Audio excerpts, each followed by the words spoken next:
we will be generally covering the applications. So my name is Lori Waters, and I am program manager with the ATP program at the commission. And also with commission staff is Beverly Newman Burkhart and Alika Changizi. And we'll be running the workshop today. And then we also have our colleagues at Caltrans with the ATP program, and they're there if any questions should come up that we need Caltrans help for. So before we get started, I will turn things over to Alika that will talk about how you can participate in today's workshop. Okay, thanks, Lori. Good afternoon, everyone, and welcome to this 2025 Central Workshop. The CTC exists to make transportation planning, funding, and policy more understandable and accountable. Our workshops can take place in diverse locations throughout the state so that commissioners and staff can hear directly from our stakeholders throughout California. The workshop agenda is located, the workshop save the date is located on our website at www.catc.ca.gov. And let's see, live closed captioning is available on this webinar. Please select the Show Captions tab at the bottom of your screen. There you will find a number of language options available to choose from. Any document that the CTC creates can be translated into any language you need. Simply email us at ctc@catc.ca.gov, and we will have them returned to you as quickly as possible. For all of our workshops, we encourage interaction with our stakeholders. There will be an opportunity for questions and comments throughout this workshop. We will stop periodically throughout this workshop to address those questions. For attendees, please raise your hand if you wish to make a comment or have a question. Your other option is to utilize the Q&A tab to submit your comment or your question, and commission staff will read those on your behalf. We encourage you, if you will utilize the raised hand feature, to raise your hand as soon as we reach the item, to give the system time to acknowledge you, and commission staff will let you know when it's your turn to make that comment. Please make sure that you, once you're unmuted, to state your name and your agency that you are representing. As a reminder, each registered attendee is provided a unique link or phone number to access the webinar. These should not be shared with other participants, as this can create confusion for staff when making comments. Please do your best to be concise, and please make sure that your comments are adding new information. If you face any sort of technical challenges throughout this workshop, please feel free to reach out to me through the questions tab or the chat. The chat has now been enabled for all attendees, and I will do my best to assist you.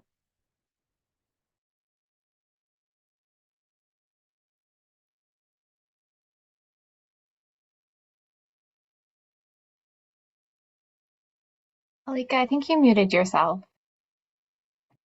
I did mute myself, thank you. Was there anything that we needed to add before I jump into the presentation?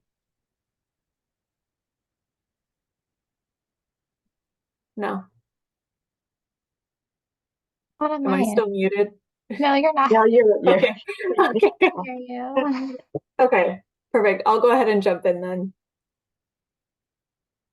Okay, so the goals for today's presentation is to discuss the application changes and discuss the word count changes that we are proposing.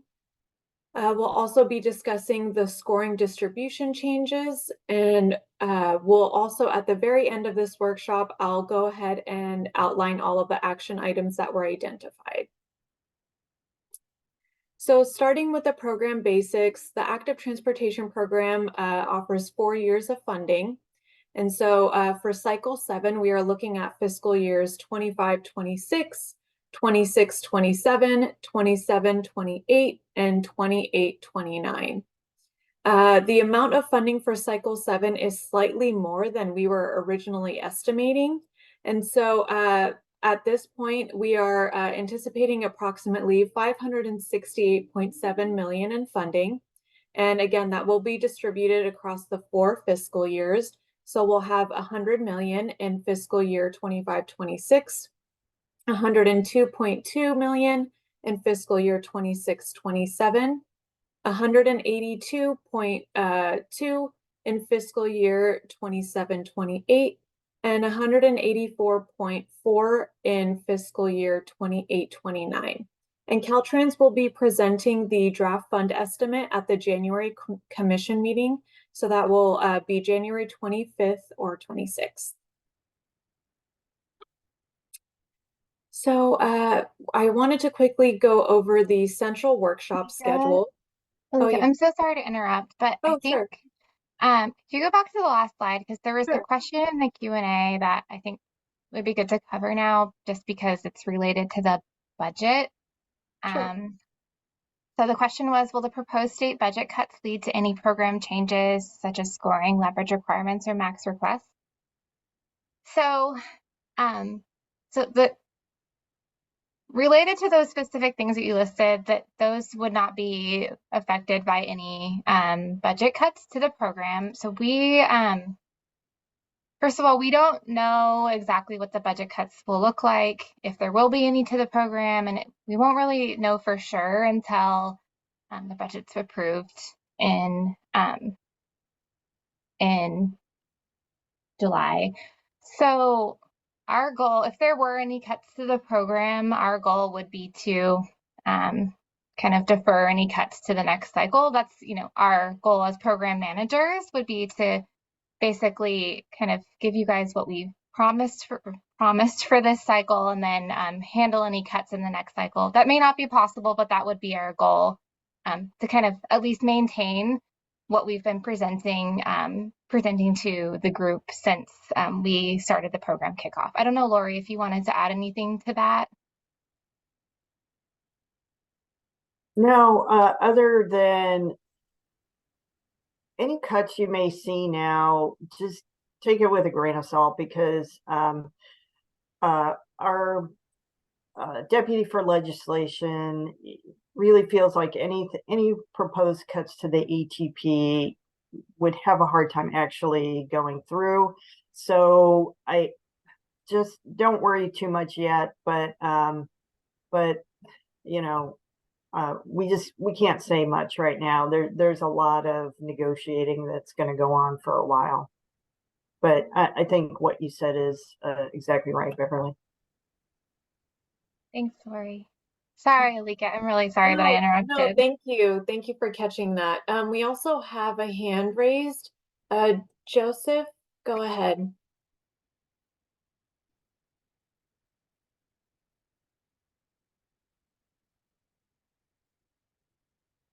Okay. Joseph, okay, I assume Joseph did not have a comment since he lowered his hand. If you do have a question that comes up, please let us know. All right, thank you, Beverly.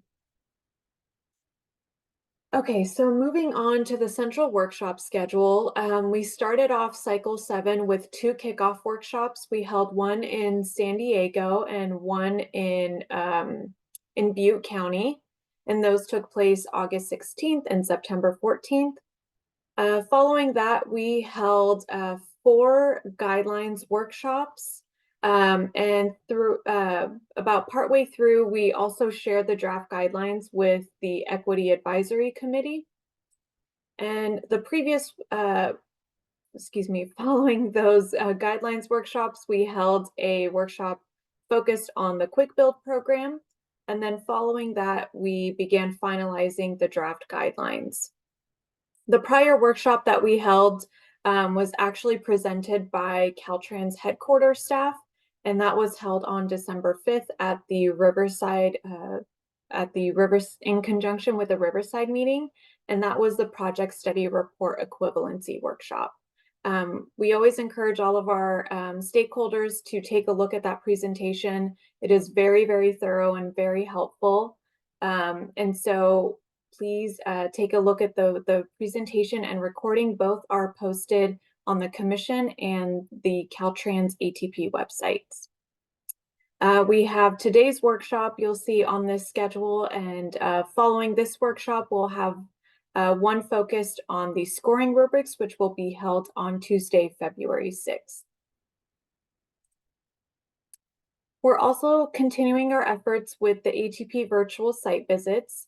We are continuing to make ourselves available on Tuesdays and Thursdays through mid-March. Here is the link for the registration form. All you'll need to do is complete this and provide some basic information regarding your project, and commission staff will reach out to you to get your virtual site visit scheduled. Next, I'll jump into the final 2025 ATP schedule. So as I mentioned earlier, we'll be presenting the draft ATP guidelines at the January 2024 commission meeting. And you'll also see the ATP fund estimate presented by Caltrans at that commission meeting as well. At the March 2024 commission meeting, we will be adopting the ATP guidelines as well as the ATP fund estimate. And shortly after that, the call for projects will go out. The scoring rubrics for cycle 7 will be posted on the commission's website by March 29th of 2024. And the large MPOs will submit their optional guidelines to the commission by May 10th.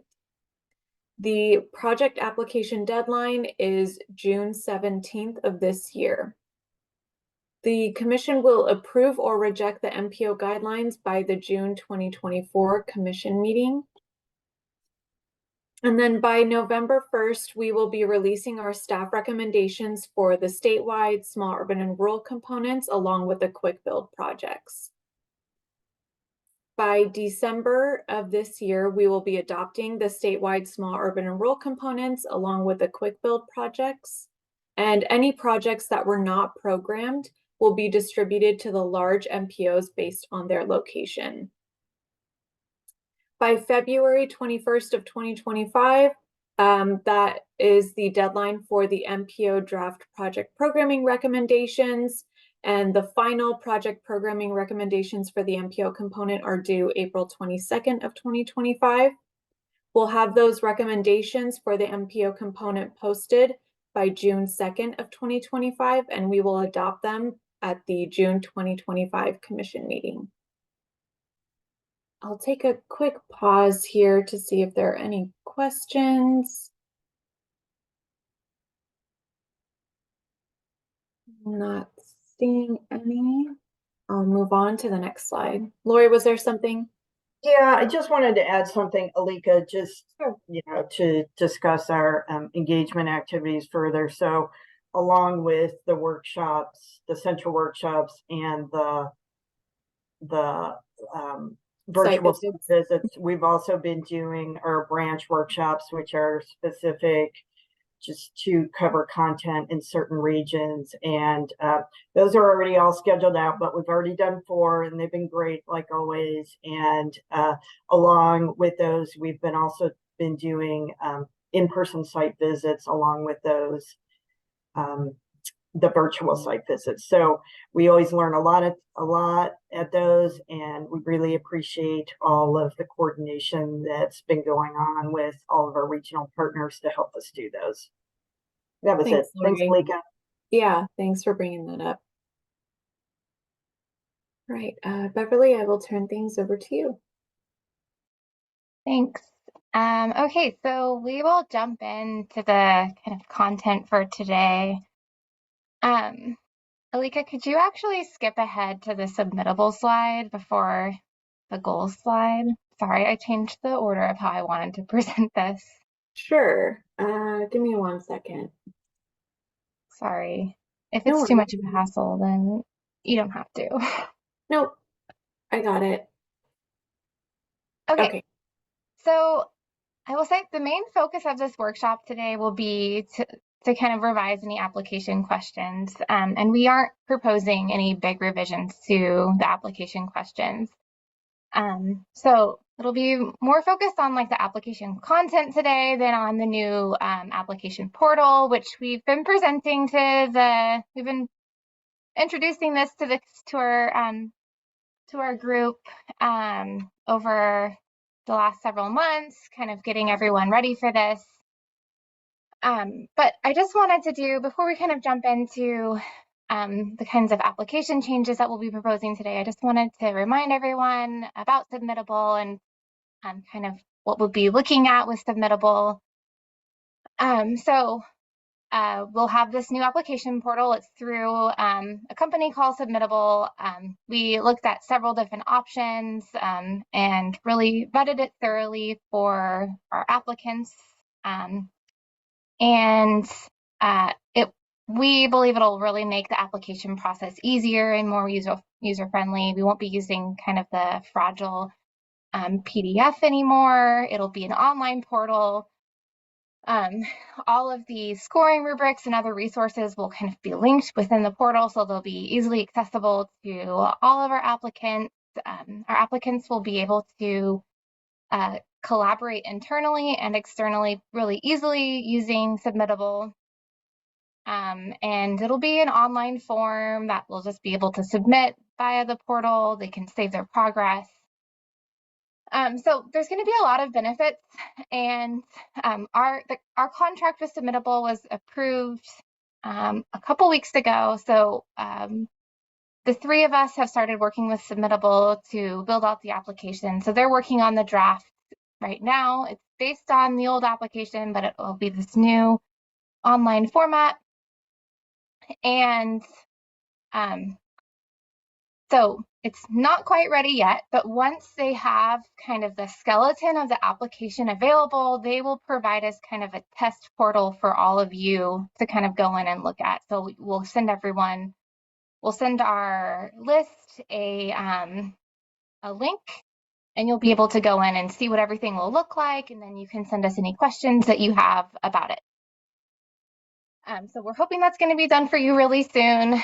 So you'll at least have about maybe a month to kind of go through and see what it looks like and send us any questions that you have. Okay, so you can go back to the previous slide. Thanks, Alika. Sorry that I switched that up. Oh, perfect. Okay, so with that in mind, these are the kinds of changes that we're going to discuss today. Our goals with any changes to the guidelines are to, with any changes to the application are to make sure that the application aligns with any changes to the guidelines. And that the application is aligned with the scoring rubric. So things like application language and scoring rubric language kind of match each other. So you know what you should be responding to. Clarify any language that we've heard is confusing. And we're also, I think probably the biggest change that we're proposing today is to add some additional non-infrastructure prompts to the combination application. So Submittable will actually make it a little bit easier for us to do this, just the way that it's structured.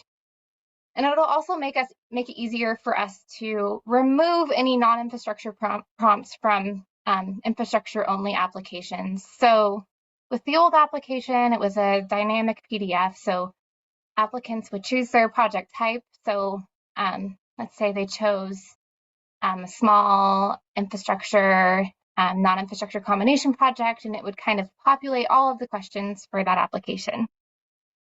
And one of the problems we had with that application was that the small combination application would populate the same thing as the small like infrastructure only application. And so some of the non-infrastructure prompts were kind of buried in the application, and it made it hard for the combination applicants to respond to those prompts. And then it also made it confusing for infrastructure only applicants to, as they were going through, like some applicants thought that they had to respond to non-infrastructure prompts. So Submittable will allow us to kind of completely separate those two project types. Applications will still be exactly identical except for anything related to non-infrastructure. So we'll talk about that a lot today. That's kind of like the main thing that will keep coming up as we go through the presentation today. And so a couple other things we'll be doing is adjusting any word counts where necessary, adjusting the point distribution where necessary, And then just a reminder, we'll have a chance for the group to kind of give any input, but just a reminder that any changes we make to the application have to align with the guidelines. So the guidelines show the types of policy issues that we ask about in the application. So, we can't throw in a whole new topic that doesn't align with the guidelines. Okay, so I will pause there because next we'll launch into the actual kind of questions and the changes. So I'll pause there to see if there's any questions.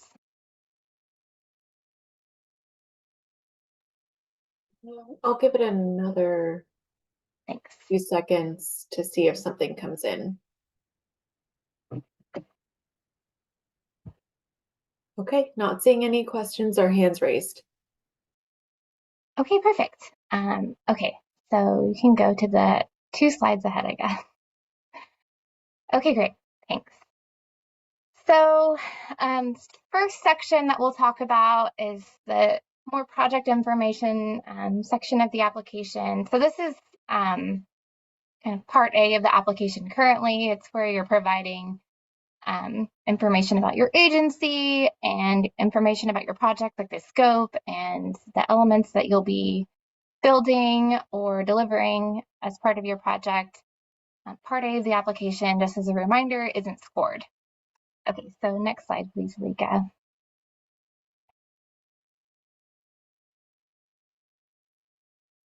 Okay, so this is a very simple change that we're proposing currently. In Part A of the application, we only ask for one contact person at the applicant agency, and we would like to add a place for a secondary contact. And to add the note that applicant should include a primary or secondary contact that is readily available to respond to project-related questions from commission staff and Caltrans. And the reason we'd like to add this is because it's actually pretty surprising how difficult it is for us to get a hold of applicants sometimes. And sometimes it's, when our staff recommendations are about to come out and we need a kind of quick response to a question about a project, and it's like basically impossible for us to get a hold of someone. So we'd like to remind applicants that they really should be putting down someone who can answer questions about the project, and to include a secondary contact in case we can't reach that person. So any questions or comments about this proposed change?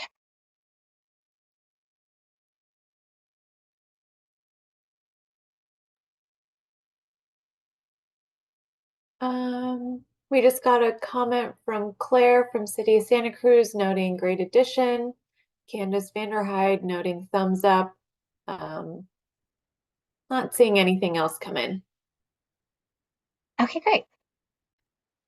If anyone, if we go through something and you think of a question that you had, we can always go back to it. So we'll also have time at the end for people to ask questions. Okay, so next slide, please. All right, so if you were involved in the guidelines discussions, you'll know that the ATP is subject to Justice 40. So as a reminder, Justice 40 was created by the Biden-Harris administration through an executive order, and it directs 40% of federal funds towards disadvantaged communities to kind of increase funding to those communities. So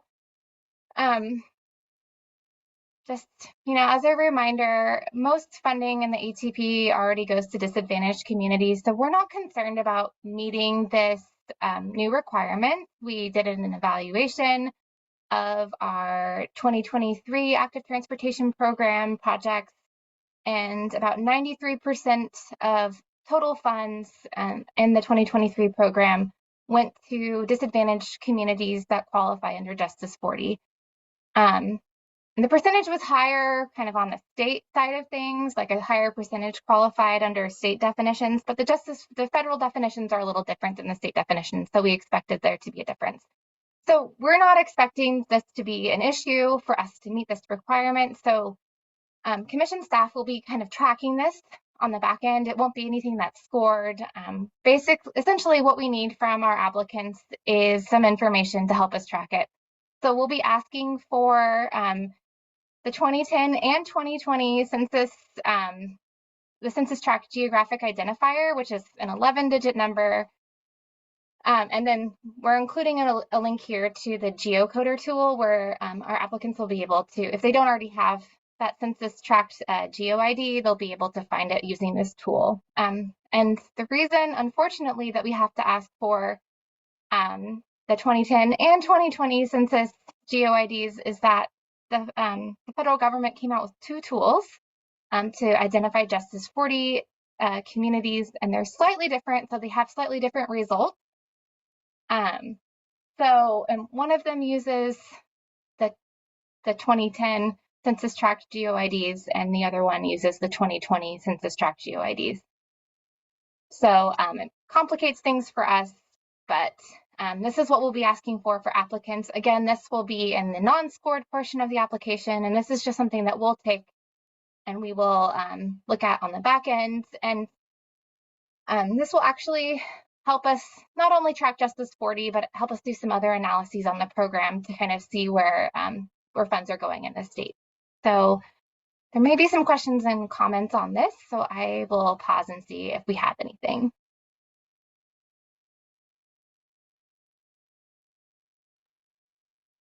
We'll give it another minute. Oh, we got one question from Francie asking, is there a preference as to which Justice 40 tool applicants use?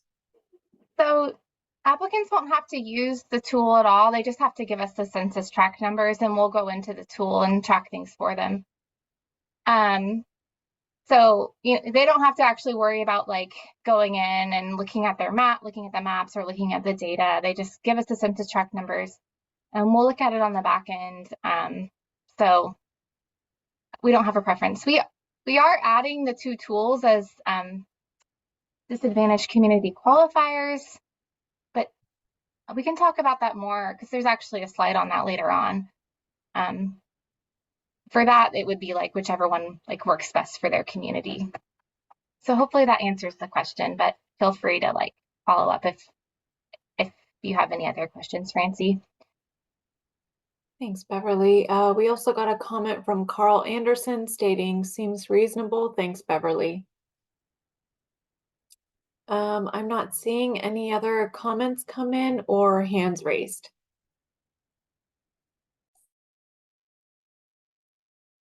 Great. We can move on to the next slide then.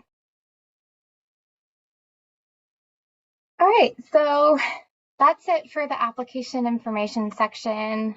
So now we'll kind of move into the narrative questions. So the things that are, well, not everything I'll present is actually scored, but the section of the application that is scored. And we're going to kind of go through in order as it appears in the application. So if you're familiar with the application, it'll be kind of in that order. So we'll start with disadvantaged communities, which is the first question in the application. Next slide, please, Alika. Okay, so this question is in the infrastructure applications, the combination applications, and the non-infrastructure application. This question is divided into 3 parts. So part A is a map. Part B is where they kind of identify the disadvantaged community, and then part C is the narrative section of the question. So in part A, where they provide a map, we wanted to provide a little bit more direction to applicants about their maps. And the new language that we'll be adding to the application is in bold underline.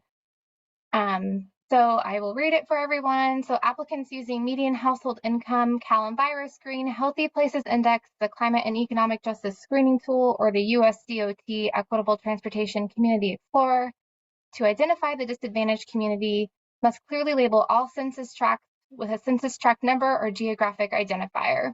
And then applicants using free and reduced price school meal data to identify the disadvantaged community must clearly label all schools.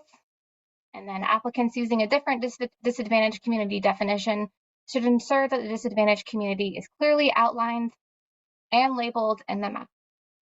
So we will also be kind of providing some examples of what these maps should look like. So that will be something that applicants will be able to look like. But there's the reason we're adding this language is because commission staff, we score the quantitative portion of the disadvantaged communities question. And so we go through and we look at every census tract that is in the project area or that the project benefits, and we ensure that all of the data in the table that the applicants provide is correct. And then we provide the appropriate severity and location points. It is really difficult for us to do this if we're not given accurate, clearly labeled maps. And sometimes it's to the detriment of the applicant. Sometimes applicants fill out the table incorrectly and then they provide us an unclear map, and we can't give them the points that they probably otherwise should get because the map wasn't clear enough and the data was wrong. So really this is to help us and to help applicants ensure that they're really getting the points that they should get for disadvantaged communities. So happy to answer any questions or take any comments on this language. Beverly, we did receive one question from Mickey asking, do we need to label all schools or only schools that have a high free and reduced price meal eligibility? So you should be labeling all schools that the project affects, including, and maybe we need to clarify this language. So non-disadvantaged and disadvantaged census tracts, and like for schools that we would consider disadvantaged and non-disadvantaged.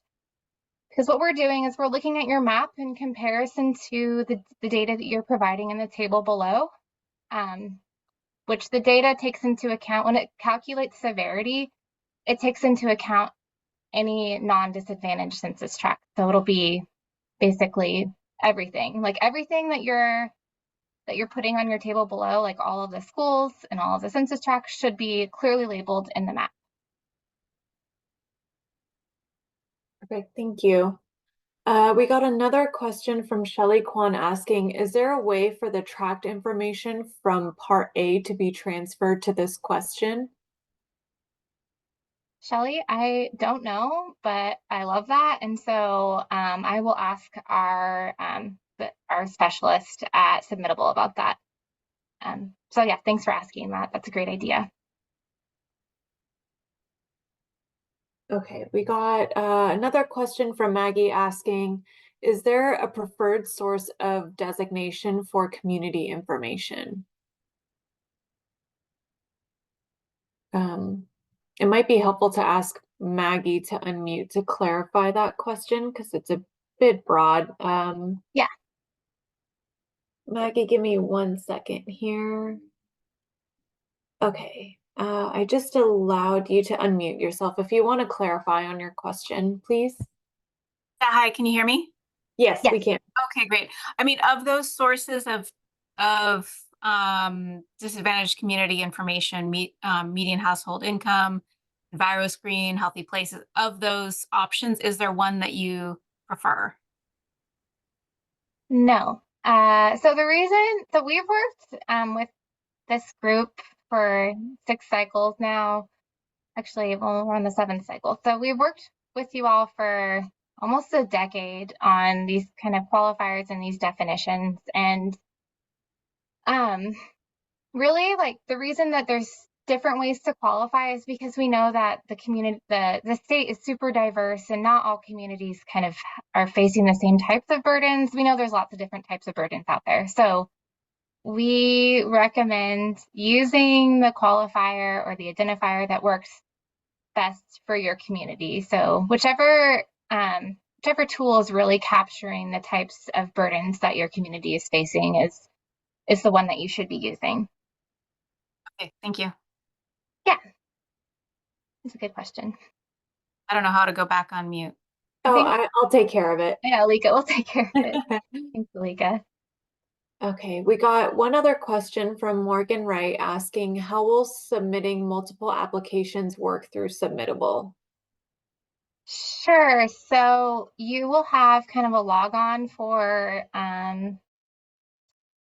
your agency, and then you will be able to do to submit multiple applications through kind of the same logon.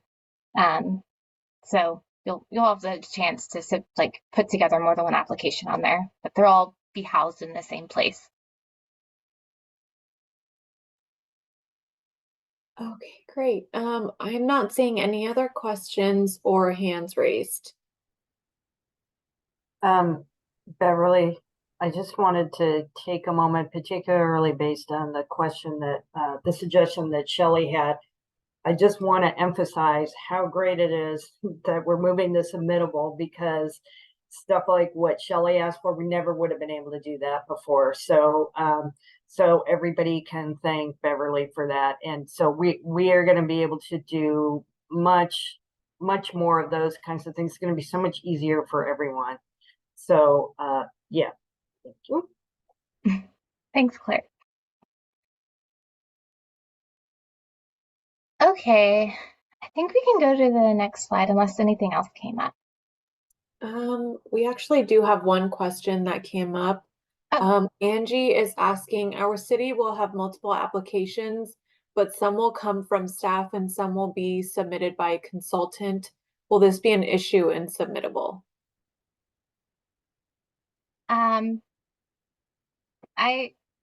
I don't envision it being an issue. I'm not entirely sure how it would work, but Submittable is a pretty common grant management software, and I know that they deal with this type of issue all the time. So I don't envision it being an issue, but I will also note that down as something to talk to our specialists about.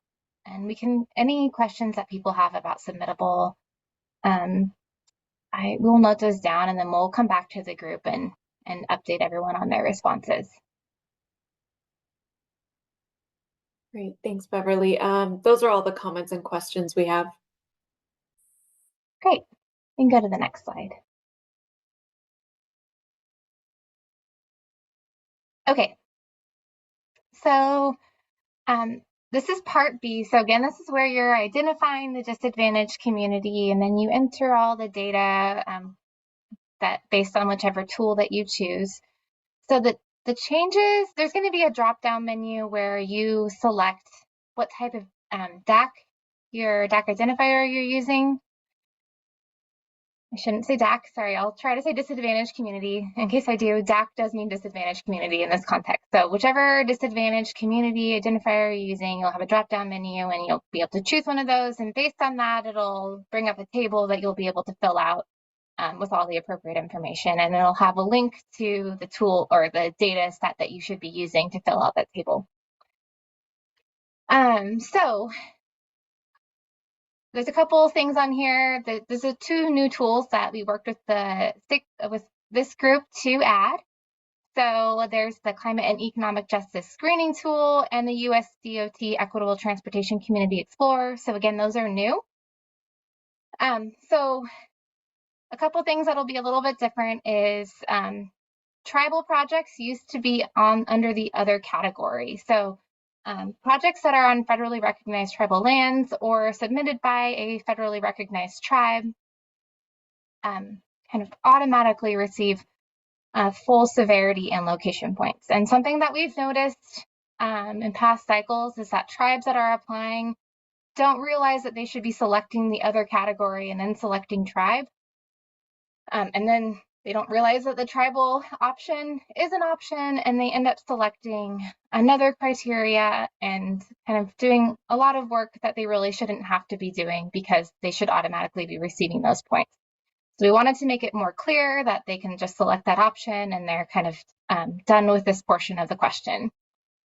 And then kind of related to that, the regional, so we do allow regional definitions. We have very specific kind of what we're looking for in a regional definition of a disadvantaged community. It generally goes under the other category, but we're also just going to take that out and make it its own thing on the list, just because of the way that Submittable works, it'll be easy for us to kind of, whatever option you choose, it'll populate like whatever you need to fill out related to that that qualifier. So for regional definition, once you select that, it'll just come up with the same question that it always has, where you have to tell us what the regional definition is and explain how the project qualifies under that definition. I don't think there's anything else to mention there. Other will still be on there, so we do have an other category where you can use other sources of data and justify it. So really, the big change there is just pulling out regional and tribal from that other definition and making it their own selection on the list. Any questions or comments about this? I'll give it another minute.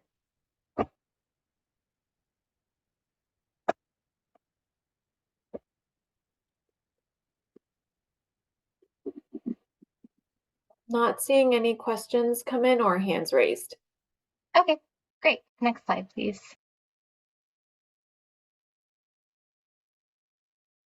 Okay, so this is a word count change recommendation that we have. So related to that regional definition, whenever applicants select it, it comes up with a question that asks like what the regional definition is, and then they have to explain how the community qualifies under that definition.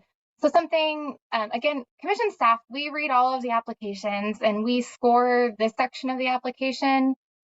And something we've noticed about the regional definition is that applicants tend to run out of space. Like there's just not enough space for them to respond to the different things that we're asking for in this. Like they have to, they basically have to like tell us what the definition is in the RTP, and then they have to relate that back to their project. And generally they run out of space after they tell us what the definition is. So we want to add, we're proposing to add 100 more words just to give them a little bit more space to give them a fair chance, because technically we don't actually give them any points for this if they don't explain how their project qualifies under that regional definition. So I can take any questions or comments about this. So we did get one comment from Claire Galopli stating, good change to increase this word count. We pulled directly from our RTP and need the extra words. Okay, thanks, Claire. I'll give it a few more seconds to see if anything else comes up.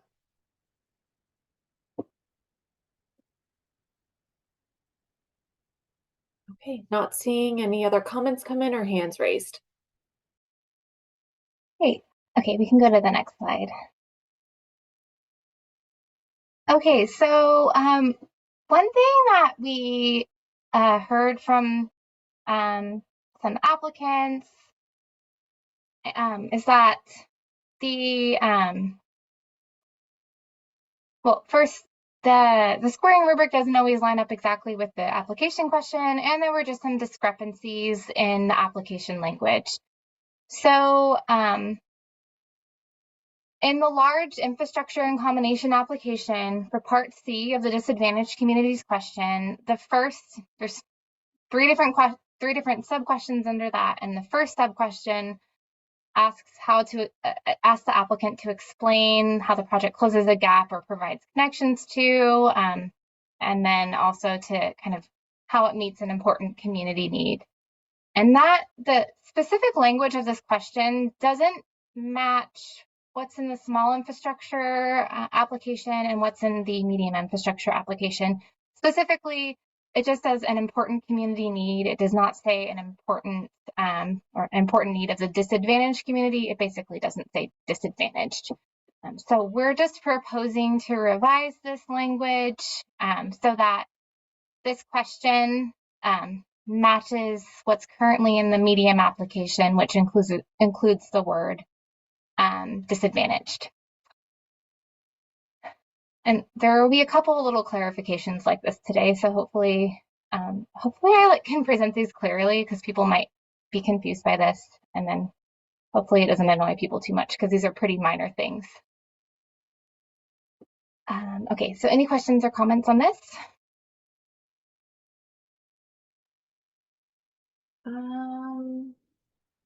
seeing any hands raised. Claire just noted that this is a good clarification.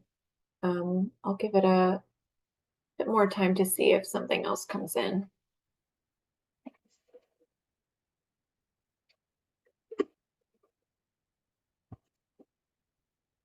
Okay, not seeing anything else. Okay, we can go to the next one. Okay, again, this is just another clarification of something that's that we notice in the application that's duplicative. So in the medium infrastructure and medium combination application, all of the applications ask about displacement and if any displacement issues will occur. And in the medium application, it asks about displacement under 2 sub-questions. Rather than, for example, in the large infrastructure application, it only asks about it under 1 sub-question. So we're just proposing to remove the displacement language from the first sub-question under Part C, and then keep it in the 3rd sub-question under Part C. So applicants will still be expected to address displacement. It just won't be asked twice. Okay, hopefully that makes sense, and I'll see if there's any questions.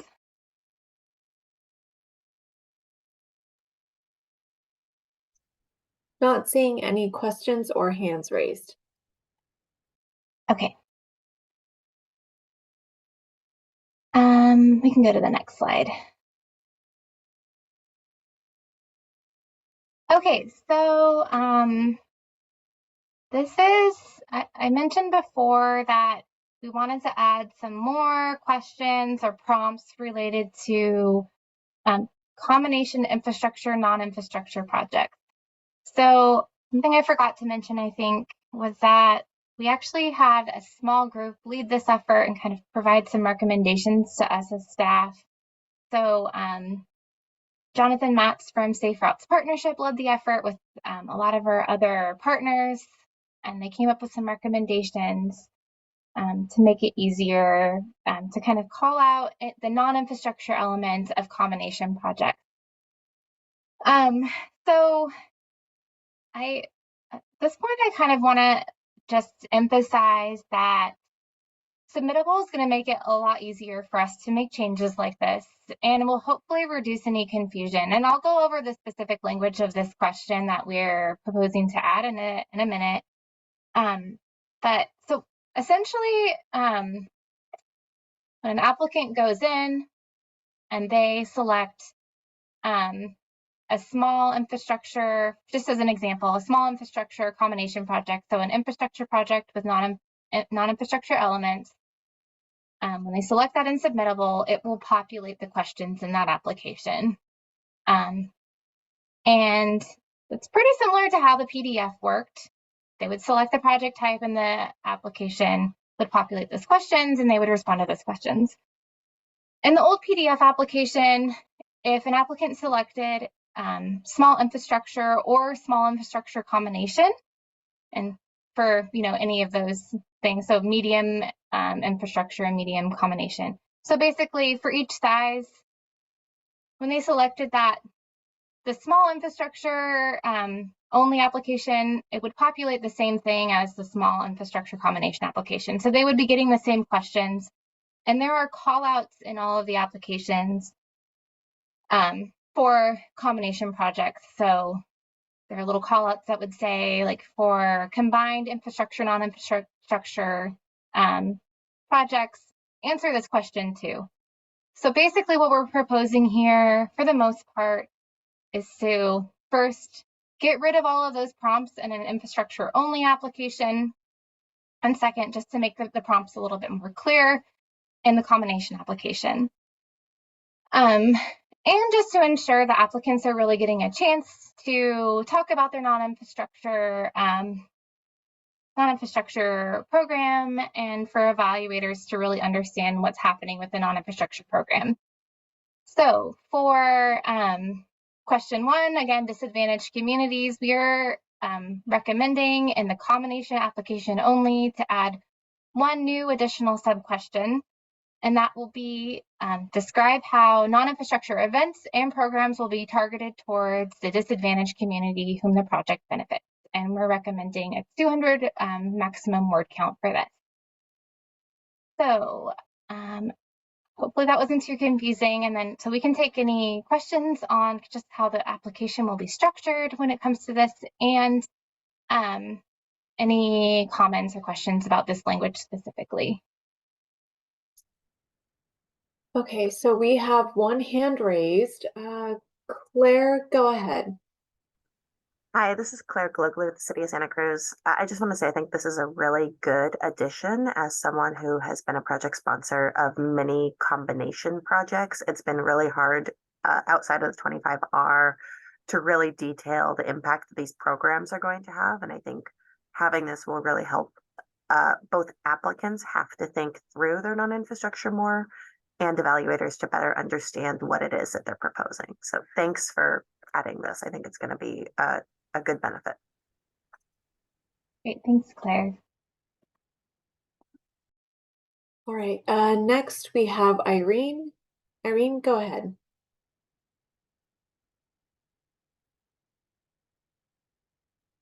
Oh, I'm showing that you're still self-muted.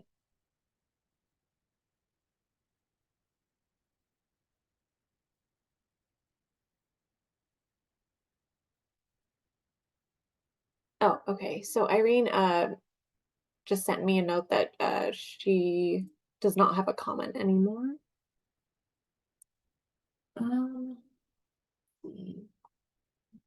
At this point, I'm not seeing any other questions come in or hands raised.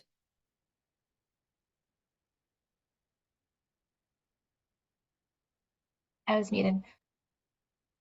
Okay, well, we can move on, but this topic will continue to pop up with like these non-infrastructure props. So if anyone thinks of anything else, you'll have plenty of other chances to ask about it or to comment on it.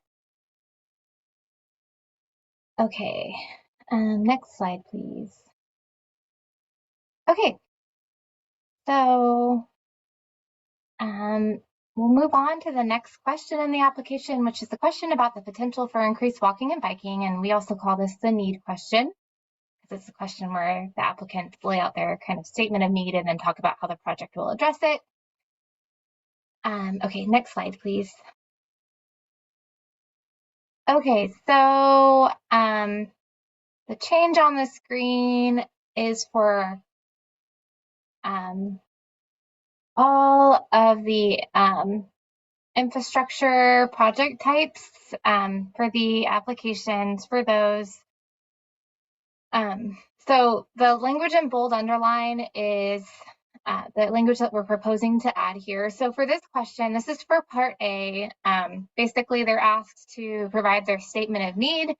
And in the application, there's a bulleted list of different things that they should be talking about in this section of the application. And I hope everyone knows that you should be looking at the scoring rubric when you're putting together your application, because it has even more detail than this. But, you know, the bulleted list really shows, like, you know, the different topics that we're expecting you to touch on. And in the scoring rubric, we have the same bulleted list.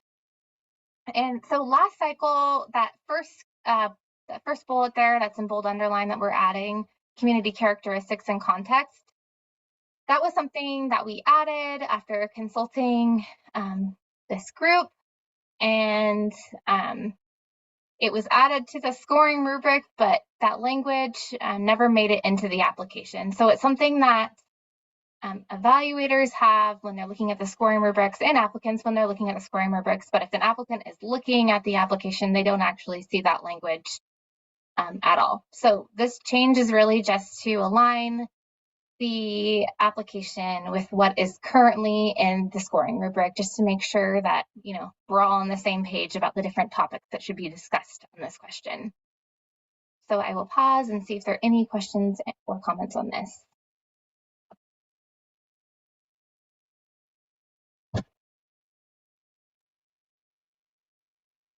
Not seeing any questions or hands raised. Okay, you can go to the next slide. All right, so in a second, we'll dive into the non-infrastructure prompts for combination projects, but for the small, medium, and large infrastructure applications that are for just pure infrastructure projects, we will be removing all prompts related to non-infrastructure elements. And you'll kind of see this as we go through the different questions, but that's our proposal, is just to not mention the non-infrastructure elements at all in the pure infrastructure applications. Any questions or comments on this? I'm not seeing any questions or hands raised. Okay. Next slide, please.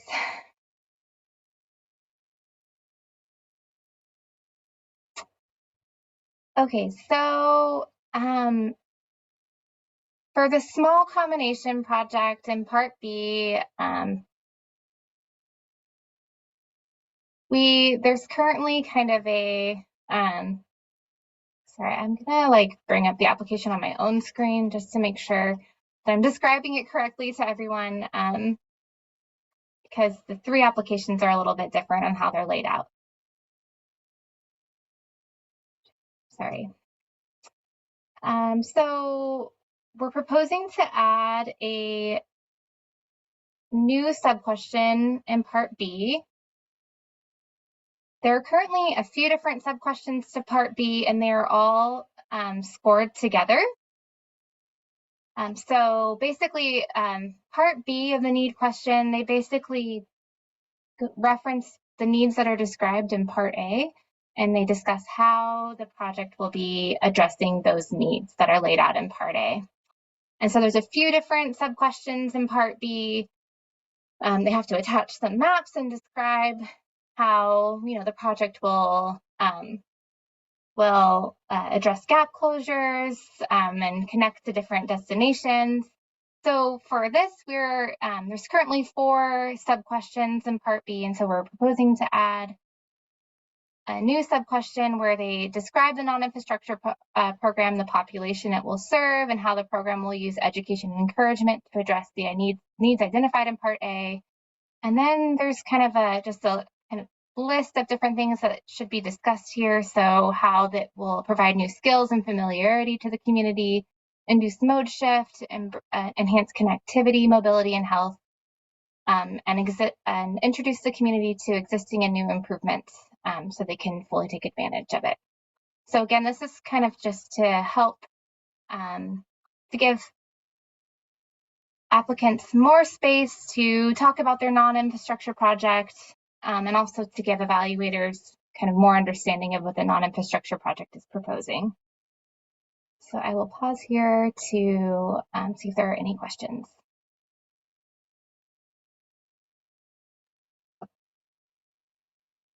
I'll give it another minute.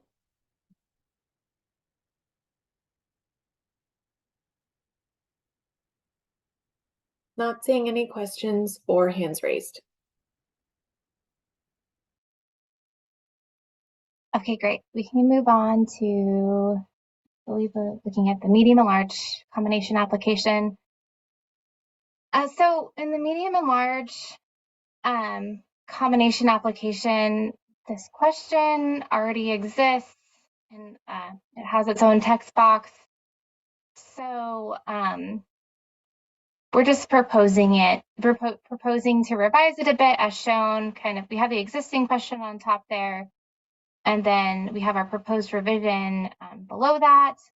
And really, the purpose of the proposed revision is to provide applicants with this kind of a reminder of the types of topics they should be discussing here. So again, talking about any new skills, and also connectivity, mobility, and health, which is really a big focus of this question for the infrastructure component. So kind of replicating that for the non-infrastructure component. So again, this is for the medium and large combination application, and I can answer any questions that people have.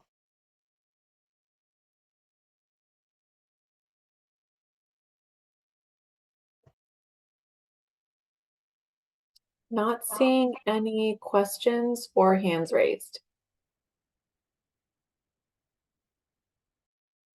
Okay, we can go to the next question. Okay, so that was it for the need question or question 2. So now we will talk about the safety question. So this is in general question 3 of most applications. You can go to the next slide, Alika. So for this, the only change that we're proposing is related again to the combination application. There is something that we want to talk to the group about related to this, or maybe related to somewhere else in the application. So Lori's actually going to lead that discussion a little bit later on today. So it's possible we may come back to this section when we talk about that. But for right now, our only proposed changes are first to remove any non-infrastructure prompts from the infrastructure only applications.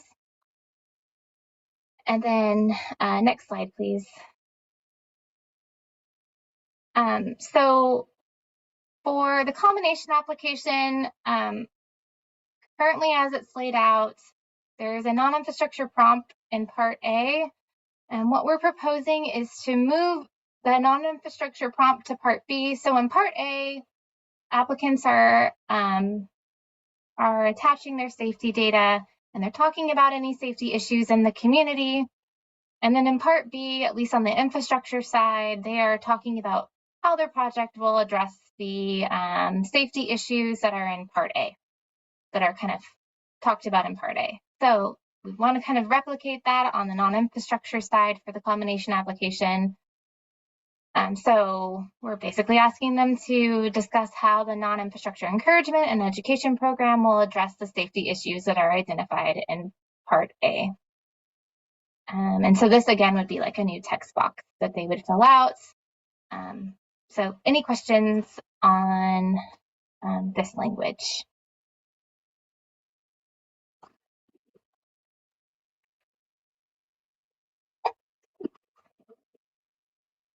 Not seeing any questions or comments come in.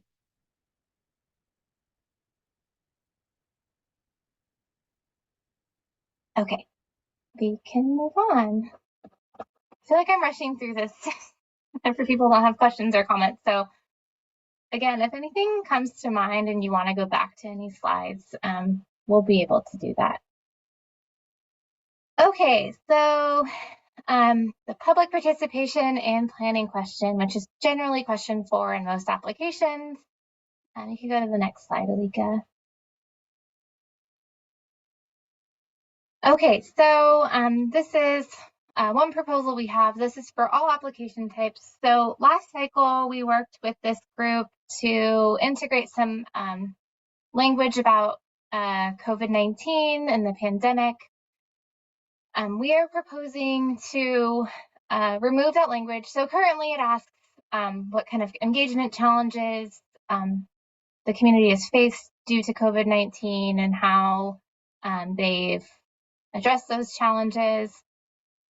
We're proposing it to remove it, but we also added language last cycle, just asking for any like just general engagement challenges and how the applicant overcame them. So we're proposing to remove the specific language about COVID-19, but we would like to keep in the more general languages about any engagement challenges and how the applicant overcame them. And so if applicants are still facing challenges due to COVID-19, they could still discuss them there. And we also know, like, I mean, a lot has happened even in the last year in California in terms of the weather we had last year. So we may expect to see some challenges listed, you know, related to the disaster declarations in this section. So we think that this change will still give applicants the flexibility to kind of discuss any challenges that they've faced if they're still facing challenges from COVID-19.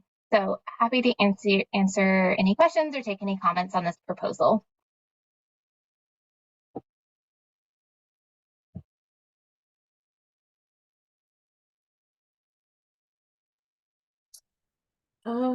Not seeing any hands raised or questions come in.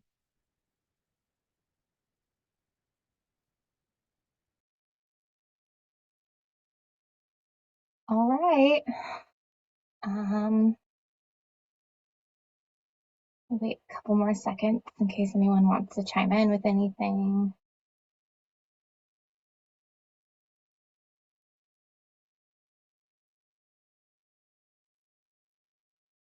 Okay, we can move to the next slide. Yep, still not seeing anything. Okay.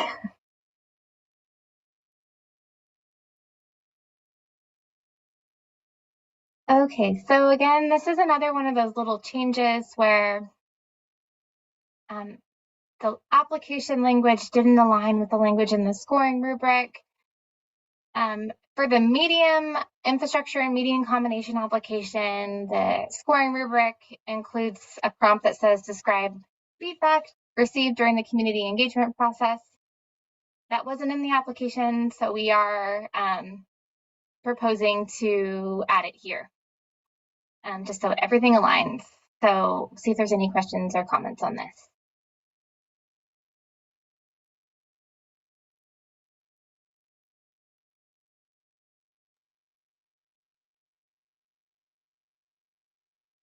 Not seeing anything come in.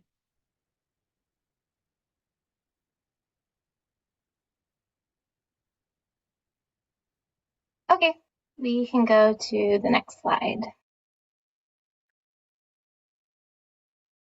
Okay, this is for the standalone non-infrastructure application.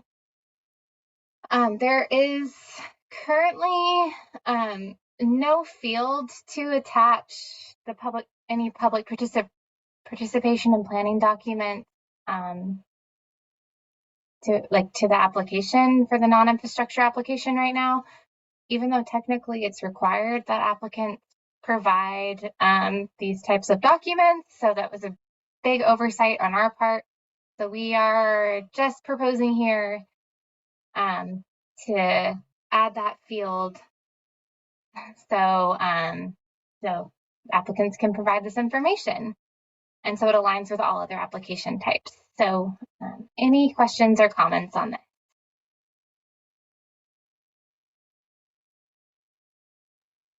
I'll give it a few more seconds to see if anything comes in.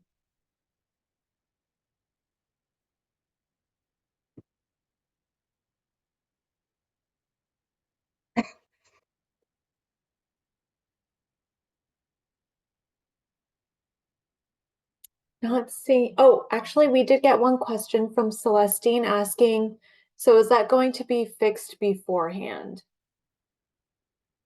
Yeah, so all of the changes that we're proposing here will be included in the online application. So yeah, there will be a field in the online application where you'll be able to attach this. Yep, so we'll be fixing any mistakes that we point out here will be fixed by the time the call for projects opens, hopefully on, I believe, March 21st. Okay, we also have a question from Candace. She has a question regarding the non-infrastructure guidelines. Candace, I'm just going to unmute you so that you can voice your comment or question. Thank you. I wanted to make sure that it wasn't confusing in the question and answer. So my question relates to the guidelines in particular as it pertains to public participation, which is why I'm bringing it up now. We've been graciously awarded our first non-infrastructure ATP project, and we're going through that process of, allocation and RFP and contracting and all that stuff. And we're getting to the point where we're now going to be engaging, more of the fundamentals of the project and putting those building blocks together, and realizing that according to the way that those non-infrastructure guidelines read now, some of the things that are now encouraged commonplace practices for engaging public participation, but also rewarding volunteers for their support and participation, are excluded from being able to be participating covered expense wise. Sorry, I was trying to think. Whereas, now really the national expectation is that we are encouraging, incentivizing, rewarding public participation and volunteer engagement. So I'm just wanting to make a note here that perhaps those could be revisited, those what's considered participating and non-participating in regards to, are they in alignment with what is now a national standard? Thanks, Candace. So Candace, I think you're actually talking about the non-infrastructure guidance rather than the guidelines. I know the two words sound exactly the same. Okay. So, it's the non-infrastructure guidance, and it's put together by Caltrans. So, and I see Lori has her camera on.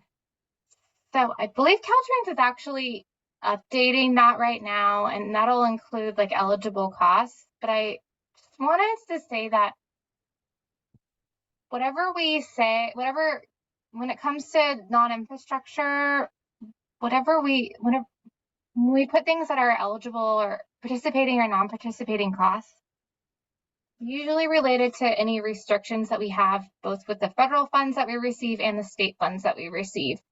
And that's something that we're looking at an agency level.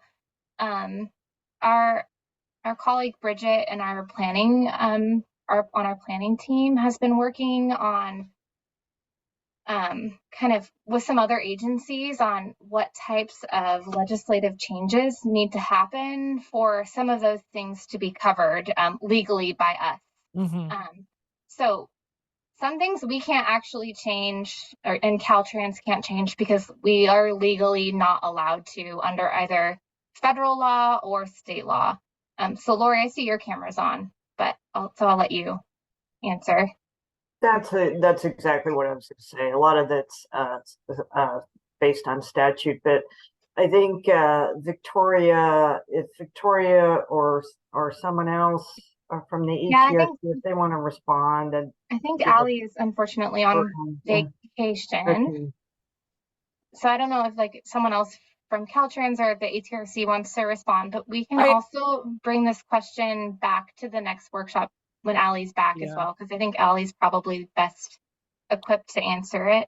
I actually had a meeting with ATRC and Caltrans staff before the holidays because I had some reporting questions that they've apparently got a lot of new staff. So when I reached out to ATRC for just a basic, hey, can you help answer some questions I have?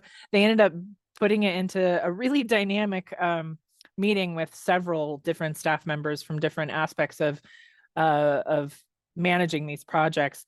And they just, as we discussed this particular question, suggested that I bring it to this type of forum so that we can start making some headway in exactly what you're talking about, Beverly. And because it does, start at the federal level and come back down to us. And really our cultural expectation in the industry is that some of this should start become participating expenses, right? Because we're realizing that for equity purposes or accessibility purposes or whatever it is, we should be providing these resources to support the engagement. Yep. And we, as the CTC, I mean, I don't want to speak for the whole agency, but that's the direction we're going to, and that's why Bridget is kind of leading this work. We just have to make sure we're legally allowed to do it, so we're, we don't get into trouble. But it's something we're exploring, and it's definitely something we can talk more about. And this is all, I'm really glad you brought this up, because this is also something that I can bring to Bridget and bring to her attention. That kind of, our partners are asking about it. I know it wasn't specific to question 4 here, but it just reminded me I needed to remember to share it. So thank you so much. Yeah. Okay, we actually have 2 members of the ATRC team with their hands raised. Victoria, go ahead. Hi everyone, can you hear me? Yes, we can. Okay, wonderful. Hi, this is Victoria Custodio with the Active Transportation Resource Center. And yeah, I just wanted to thank Candace for bringing this issue up. There has definitely been some changing guidance, in particular from FHWA on public involvement and how it's so critical clearly to planning and programming and project design. And there is a whole new resource about new strategies. So I think, yeah, if, you know, I know that we're going to be, the HRC team will be spending some time looking at that document closely, but yeah, if it can inform the non-infrastructure reimbursement guidelines, you know, for what's allowable to be reimbursed through ATP, that would be great. But of course, as Lori and Beverly have indicated, we want to make sure that we're meeting both federal standards and state standards, and because ATP is informed by both. So, but yeah, really appreciate Candace bringing this up in a kind of the public forum. Thanks, Victoria. Let's see. Michael, go ahead. Thank you very much. Yeah, and so just for clarification, we are currently reworking the interim count guidance to be a permanent count guidance, but the cost guidance is not something that we're in the process of updating, but I am looking forward to visiting the questions that Candace raises, like Victoria had pointed out, because that is something that we would like to see eventually, since that is the direction that places are going, and these partners of ours do deserve compensation, especially for under-resourced ones. Thank you. Thanks, Michael. We got another question come in. This one's from Aaron asking, can ATP projects be constructed through job order contracting? Is Desiree on? Or Elijah or Cirillo? Yeah, Desiree's on. Desiree, go ahead. Thanks, Desiree. I don't know if I'm familiar with that term. Would it be helpful if I had Aaron unmuted to further elaborate? Yes, or if one of my colleagues wanted to come on say anything. Yeah, let me unmute Aaron, and then if anyone else from your team wants to chime in, I can unmute them as well. Aaron, go ahead. Okay, so job order contracting is where you have like an on-call construction contractor. For counties, it's annual contracts, and it's only for maintenance type of projects, but some of our ATP projects are just fixing sidewalks. They're not really, and so it's just, I haven't seen anything in the guidelines saying yes or no, but it was allowed under federal rules, not in the last few years, but there's nothing in like the local assistance procedures manual or the ATP guidelines. So I was just wondering, got that question from our engineer because it would save time and money on some of the projects that are more maintenance in nature, because it's not new, it's repair. So just thought I would ask. Yeah, I would say for you to consult your legal staff. If it's okay with your legal staff based on public contract code, then it should be fine. If not, then it won't be. Okay, well, yeah, it is okay under that, but okay, I was just wondering if there's anything prohibiting it in the state guidelines for ATP. No, our state guidelines don't cover construction contract codes. Okay. Okay, thank you. Okay, great. Teresa McWilliam, did you have anything that you wanted to add to that? No, I think that Desiree covered it there at the end. Thanks. Okay, perfect. Thanks. Okay. So David Raperta also included a link. I can share this in the chat. And it's a link to Caltrans website that kind of outlines the job order contracting. And he noted that job order contracting is mostly used by counties. So I'll provide that link in the chat for everyone. Thanks, David. I'm not seeing any other questions or comments at this time.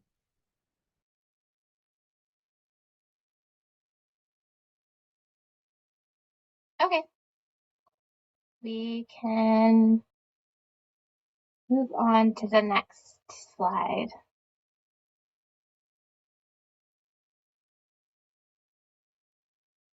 All right, so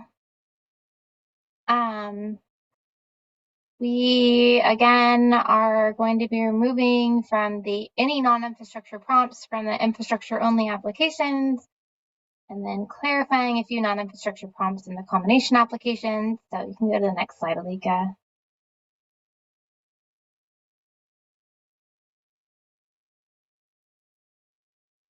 So in the non-infrastructure, the small combination application, there's one question under public participation and planning. And there is a bulleted list of topics to discuss. And so we are adding a bullet here that says, describe any public input on the development of the encouragement and education programming. So happy to answer any questions about this. You'll see as we go through the applications that it's pretty similar in the small, medium, and large, but I'll pause and see if there's any questions on this.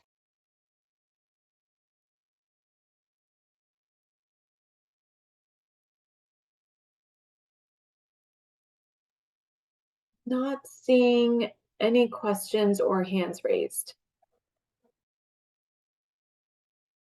Okay, we can go to the next slide.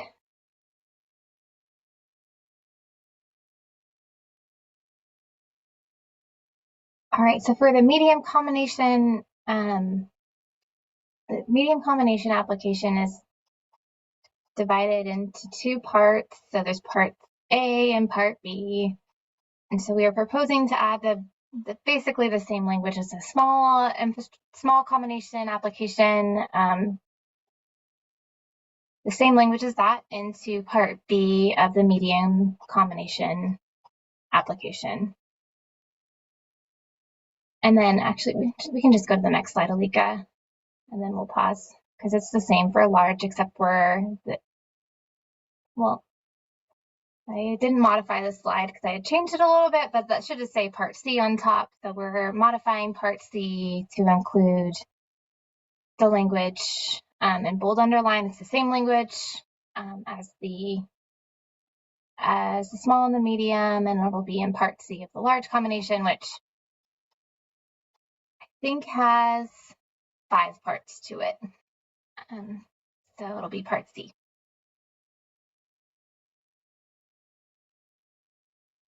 And okay, so we can pause here and see if there's any questions about any of those.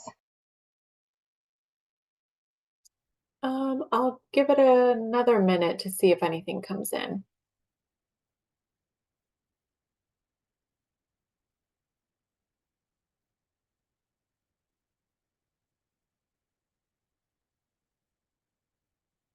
Not seeing any questions or hands raised.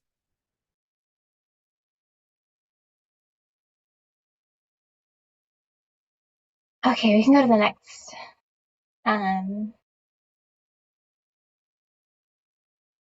The next section, so context sensitivity and innovation. So this is only in the medium and large infrastructure and combination application. It's not in the small. And again, you can go to the next slide, Alika. We're going to be removing any references to non-infrastructure from the infrastructure only applications. And then if you go to the next slide, so for part B, it asks about innovation. And it already asks about combined I&I projects, but we will be adding an extra prompt here to ask if any of the, specifically ask if any of the non-infrastructure program elements are innovative or new to the region.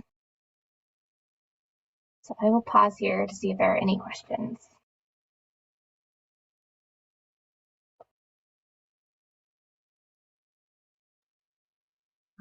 We'll give it some more time to see if anything trickles in.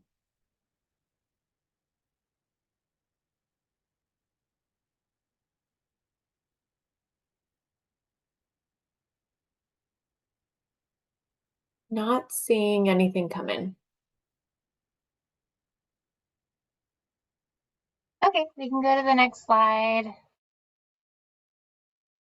So the transformative projects question is only in the large infrastructure and combination application. If you go to the next slide, again, we will be removing the non-infrastructure prompt from part A of this question from the infrastructure only application. And then if you go to the next slide after this one, we're just changing that prompt a little bit here. Instead of asking them to talk about the transformative nature of the non-infrastructure component, it's basically just rewording it. Discuss how the non-infrastructure education and encouragement program will be transformative for the community. So any questions on this?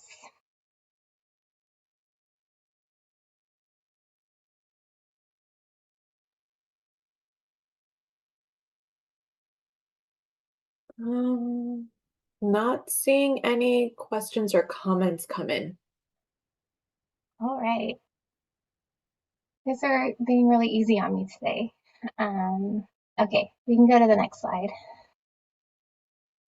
Okay, so for the leveraging question, so this is only in the medium and large applications, so medium and large infrastructure and combination. Go to the next slide, Alika. We are just adding some language that was added to the guidelines. So the guidelines, this cycle we worked with our partners and everyone in this group to add that language that says applicants without a signed letter of commitment will not receive leveraging points. That was a requirement last cycle as well, but it wasn't explicitly stated. So we're just explicitly stating it here. In the past, applicants also asked if they could include some other additional documentation in addition to that signed letter of commitment. So that will still be an option for them. Currently, the question has one field where applicants can attach justification. It's currently labeled as something like leveraging justification documentation. So there's going to be two fields now. So one will say leveraging letter of commitment, and that'll be a required field. So basically, if you don't attach something there, then you won't be able to submit your application. And then there will be another documentation field where they can attach anything else they want, and that will be an optional field. So if they don't want to attach anything else, they won't have to, and they can still submit their application. So I will pause here and see if there's any questions about this change, which again, it just aligns with the change that was made in the guidelines. We do have one hand raised, Beverly. Francie, go ahead. Thanks. I just want to confirm that board resolution approving a commitment to leveraged funds is not sufficient anymore. We need to have that specific letter of commitment signed. Yeah, so the problem that we were having is that we were receiving such different looking documentation that it was really hard. So this is again something that commission staff, we check all 450 or however many applications we get, and we look at all the documentation, and just everything we were receiving was just so different. And so we really wanted just something standard that everyone could submit. So that's why we're asking for a signed letter of commitment, but you could certainly include your board resolution as well.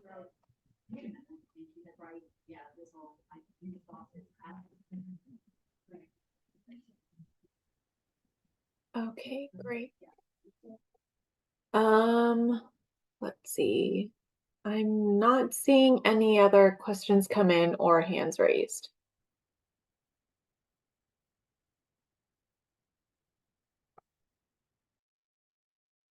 Okay, we can go to the next slide.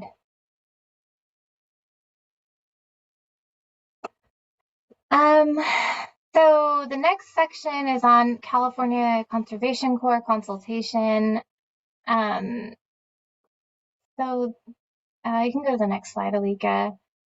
So back in the guidelines development, part of this process. We had a stakeholder ask if this could somehow be automated through Submittable, and I'm still looking into that. So that's something I'll bring back to you all at the next workshop. It's a question that I've asked our specialist, and she's looking into it.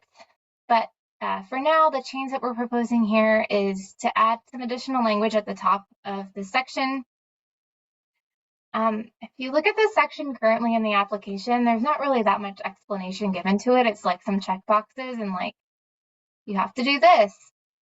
And it's easy to follow, but it also doesn't really describe like what they need to do. So we're just proposing to add some language that kind of outlines what the requirements are in the guidelines. So this language that's proposed on the screen matches what's in the guidelines, and it's just to provide some additional explanation to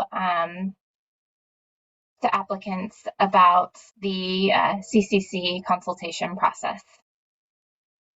And if you're unfamiliar with this, I know this looks like kind of vague on the screen, but basically the consultation process is sending an email to the CCC asking if they can participate, and sending an email to the whichever local community conservation corps your jurisdiction is related to, and asking if they can participate.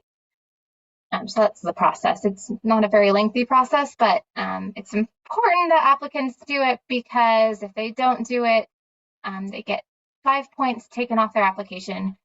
And this is actually a statutory requirement for the program to kind of encourage California Conservation Corps participation in ATP projects. So I'll pause here and see if there's any questions about this language.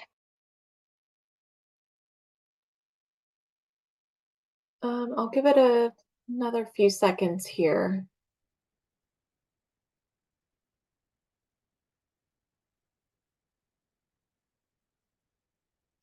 Not seeing any hands raised or questions come in. Okay, we can go to the next slide. I'm very excited to hand things over to Lori, because I have been talking for a very long time. So Lori is going to talk about kind of something that we've heard from legislators, and we wanted to talk to the group about to see what the best way to implement it would be. And Lori, I put another slide in here that you haven't seen that kind of just outlines the issue, but I'm sure you will want to expand on it. So I'll hand it over to you. Thank you. So yeah, so everybody's been kind of quiet today, but we actually need your help now on this, because we need to add something to the application, and I swear to you, it's not to make things, not to give the applicants more work. We are trying to manage an issue that came up last cycle.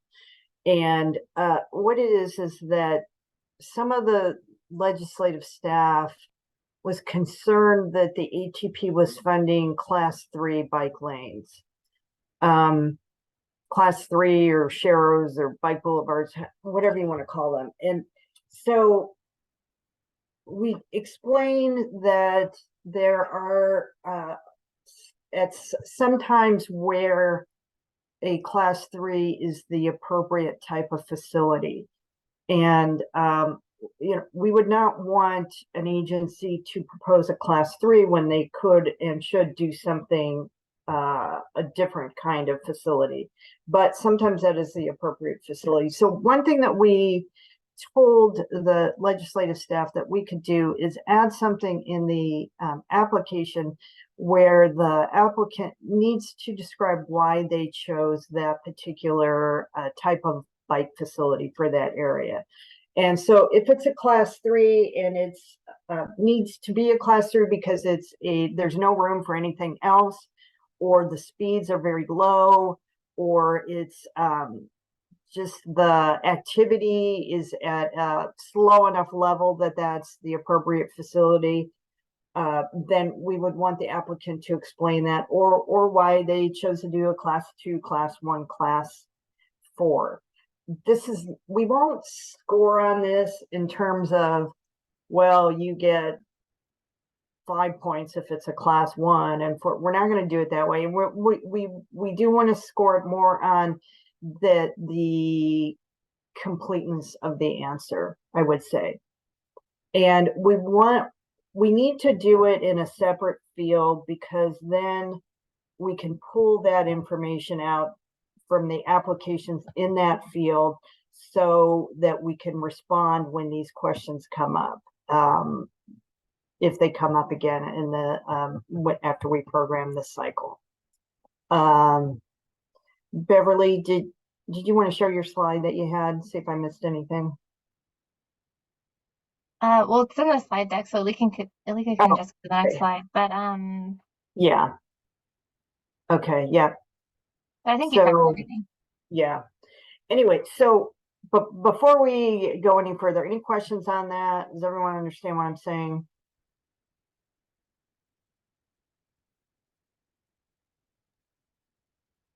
I'm not seeing any hands raised or questions or comments coming in. Okay. So, Actually, sorry, Lori, to interrupt. We got a question from Celestine asking, what is the difference in the classes?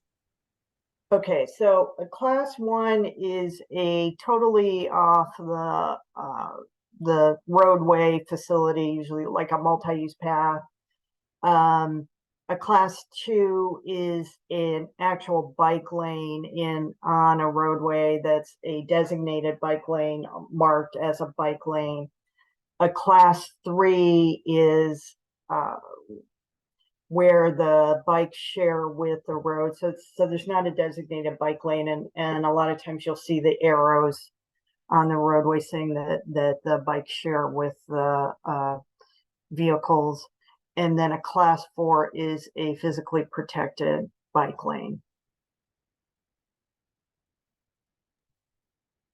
We also have Carl Anderson with his hand raised. Okay. Carl, go ahead. Thanks, Alika. Thanks, Lori. Thanks, Beverly. Sorry for being so quiet today. I'm just under the weather and don't feel like talking too much. But I appreciate the intent behind adding this. My question is this going to be a separate standalone question, or is this something that can be folded into like the context-sensitive design question? Where is CTC staff looking to add this? We're not sure. That's one reason that we wanted to talk about it. So, okay, so there's two things. We want it to be a separate field, and if I'm not explaining this right, Beverly or Alika, step in. That it needs to be a separate field in the application, because then we can pull the data directly for that question. Yeah. If we throw it in with something else, we can't do that.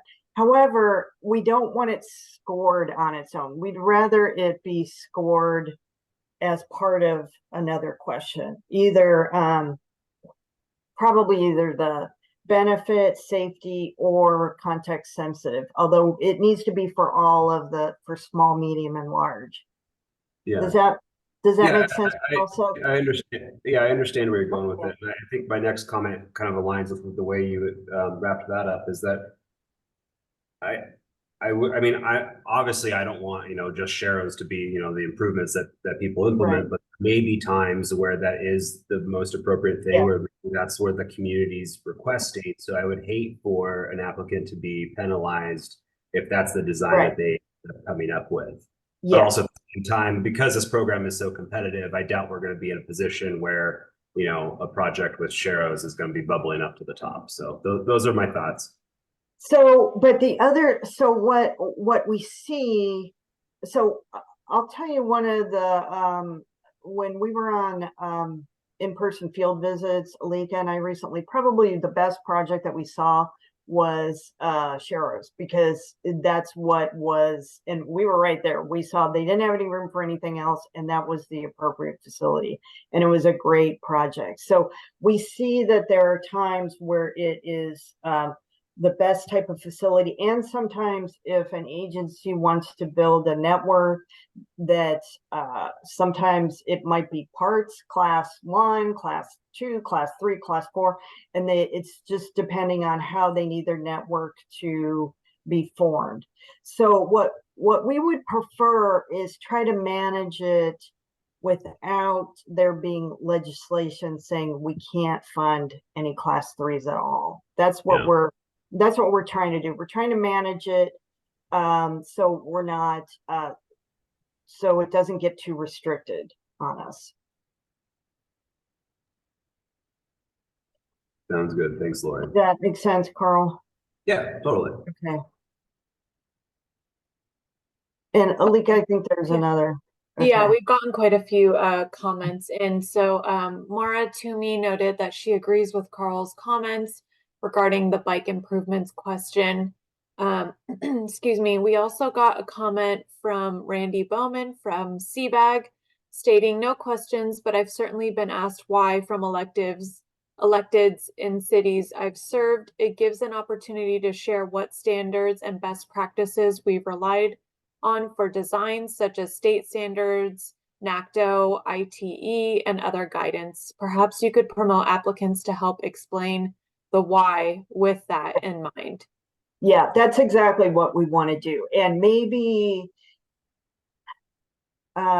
so what we would be looking for is, so I think like if an agency is proposing a class 3, they would say that we are proposing a class 3 facility because there is no room for any other type of facility and the speeds are, 20 miles an hour on these roads. So it's very low speed, that kind of thing. And maybe we could add something about the NACTO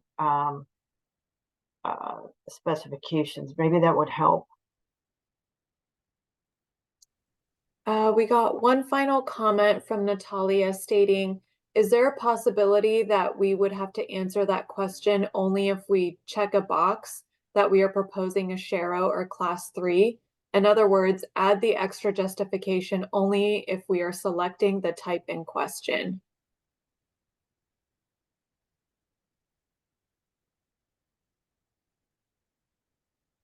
So we could do that, but then I guess we could start getting questions of why are agencies proposing class 2 when they should be proposing class 4? So I think if we just ask the question, and it doesn't need to be a dissertation on why the agency has selected this kind of improvement. It's just a kind of a basic, this is why it's the most appropriate facility. We considered other kinds of facilities, and this is the one that it's what the community wants. It's what's appropriate for the context.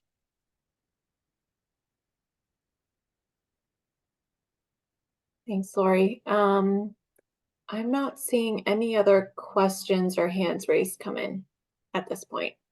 So I guess I would ask, are there any thoughts on where people think it would be the best place to ask it? And like I said, that the places that we've thought of would be under the benefit, the safety, or possibly context sensitivity, although I don't think that's in the small application. No, it's not. Okay. Yeah, so and if we don't get any suggestions, we're just going to put it somewhere. But if because we do think this is going to be helpful in the long run for everybody if we get ahead of this and ask for this information. We have one comment from Carl Anderson that came in, noting since context sensitive isn't in the small app, I recommend to add it in the needs section. Okay. I'm just making a tally. Okay. Okay, thanks, Carl. Francie, go ahead. Thanks. I just can't type fast enough. No worries.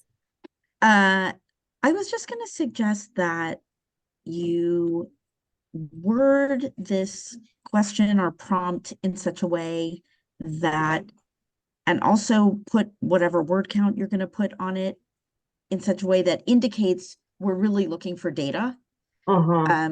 and not, several paragraphs about why we chose this particular bike facility for this particular space. And also, I just wanna, the two projects that I was part of proposing for the last round, we had multiple facilities throughout our project area based entirely on, the physical requirements of the different legs of the project. So I just want to make sure that there's a way to kind of do all of that, give you all the information and data that you're looking for, but also not be prompted to like now give you a whole new narrative section about the benefits of different kinds of bike lanes.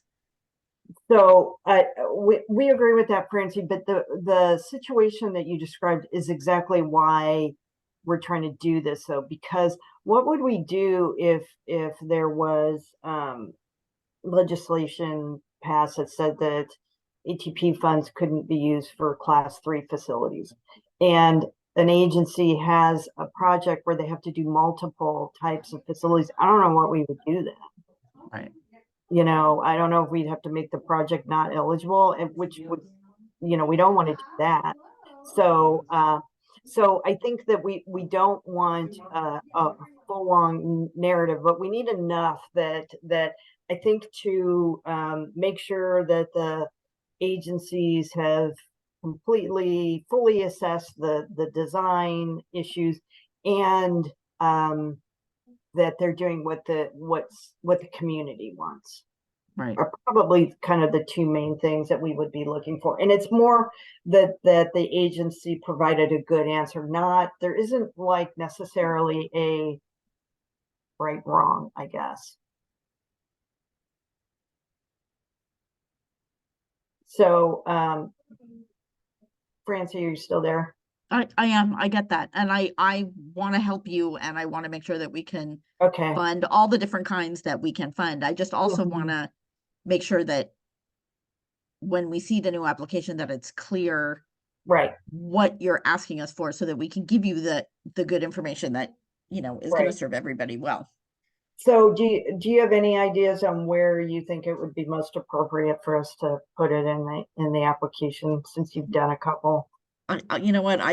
It's such a beast of an application. I don't feel like I can pull off the top of my head the various sections to figure out where would be the right place. I don't have a suggestion. Sorry. So what we could do is we could work on where we think it might go, and work on the language, and bring it. We have one more workshop, so we can bring it back there, and because we're going to have to talk about it in terms of the scoring rubrics too, if that would be easier for everyone. Okay. We've gotten a couple other comments here. So Kendra Ramsey noted that she also likes the idea of placing it near where the facility is described, so in the needs section. Susan Worley noted that she would suggest including it under safety. Carl Anderson circled back and stated safety section makes sense. It would align with the discussion on the countermeasures. So, Carl, I'm going to move you from need to safety. And Candace followed up stating that she agrees with Carl, and it makes sense to align this with the safety section. Yeah, when I was first thinking about this, I was thinking about putting it in the need, but then I started to think it's maybe made more sense under safety. Yeah, because we have a lot of subsections under safety, so we could just add another field under there. And Shelley Kwan also added that she thinks that safety makes sense. Mara Toomey also noted she recommends safety. Okay. I would say safety is where most of the stakeholders are identifying. Okay, let me ask you, Alika and Beverly, do you have any strong feelings on where we'll go? I personally agree with the stakeholders. I think part B of the safety question would tie really well into the countermeasures. And when they're also talking about their proven track records, that could also kind of tie in nicely with why they're proposing what they are. Okay. Yeah, I agree. I think safety is good. And I will put together some draft language to show you and Alika, and then we can present whatever we come up with to the stakeholders next time. Okay, thank you. And so, and this shouldn't be a lot of extra work. I would imagine that as the planners and engineers are coming up with these projects, they're thinking about these things anyway, and they have very good reasons why they chose these facilities. So I'm not anticipating it being a lot of extra work, but I just wanted to be sure everybody understood why we were doing this.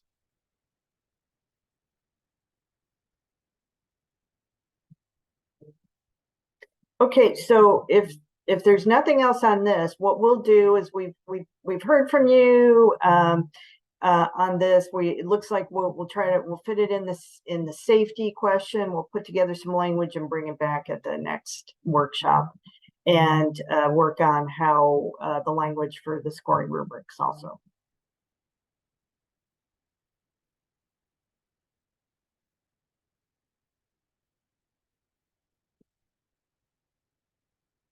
Okay, so where are we at now? Okay, so this is kind of so we proposed what we were thinking in terms of any application changes, but we wanted to see, wanted to make sure we opened it up to the group to see if there were any proposed changes on your end that we could discuss. So feel free to throw something in the chat or to raise your hand if you have any input.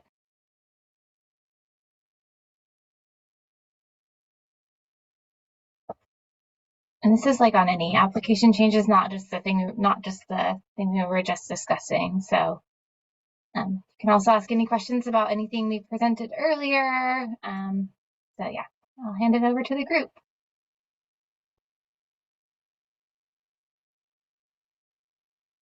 Okay, we have Francie with her hand raised. Francie, go ahead.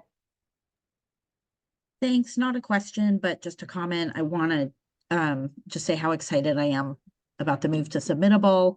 I have used Submittable for other proposals before, and I think it is going to eliminate a lot of the technical problems of submitting the ATP. So I'm really excited about it, and hopefully, you know, although it's new and there's always glitches with things that are new, everyone's going to really appreciate it in the long run. So thanks for doing that. Yeah, thanks, Francie. We're really excited too, and we know that some people are nervous because we know how much people care about this program and putting together good applications. But yeah, we think it's going to go well, and everyone we've heard who's used Submittable before has had good things about it. We're excited. Thank you, Francie, for saying that. And if people don't like it, we'll go back to paper applications. No. Yeah, no electronic application at all. You have to submit the big paper one. Yeah, and we'll ask for 30 copies.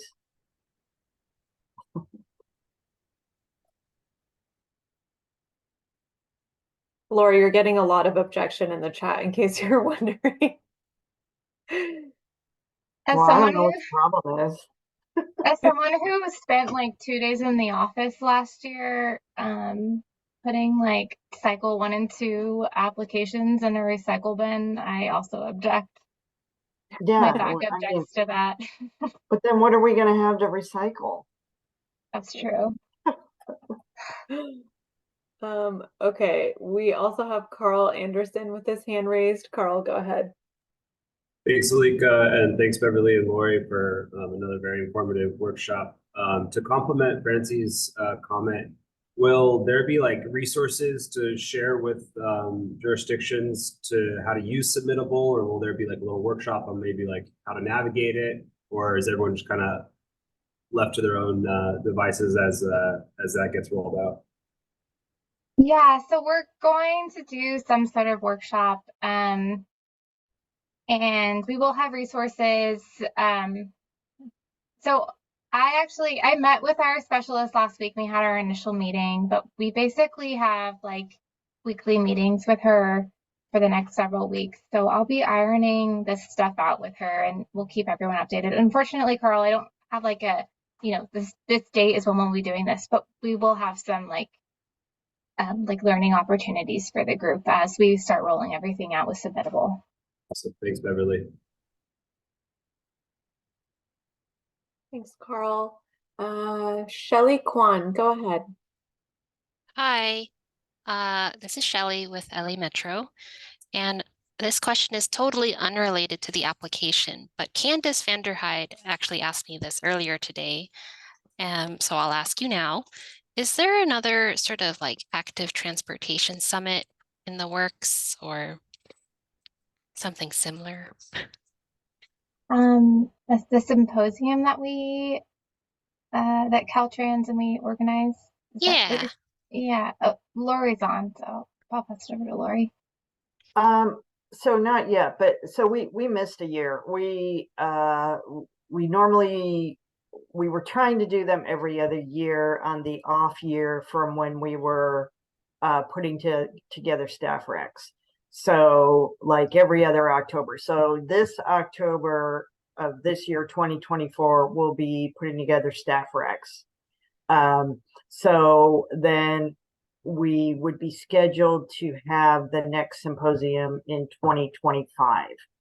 We didn't have one in 2023 because we need consultant help. It's a lot of work and a lot of like, I don't know, like conference planning kind of stuff. And we didn't have a consultant to help us with it, so we just couldn't do it. But we are hoping that we can do one in 2025. Super. We look forward to it. Good. And if you have any ideas for presentations or panels, we would love to hear those at any time, because we're always kind of thinking about it and trying to keep lists of speakers and topics and things like that. You got it. Thank you. Thank you, Shelley.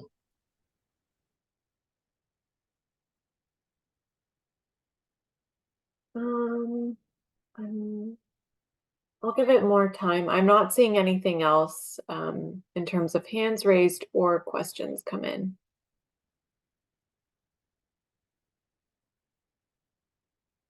Okay, we can wait a bit and see if anything else comes up.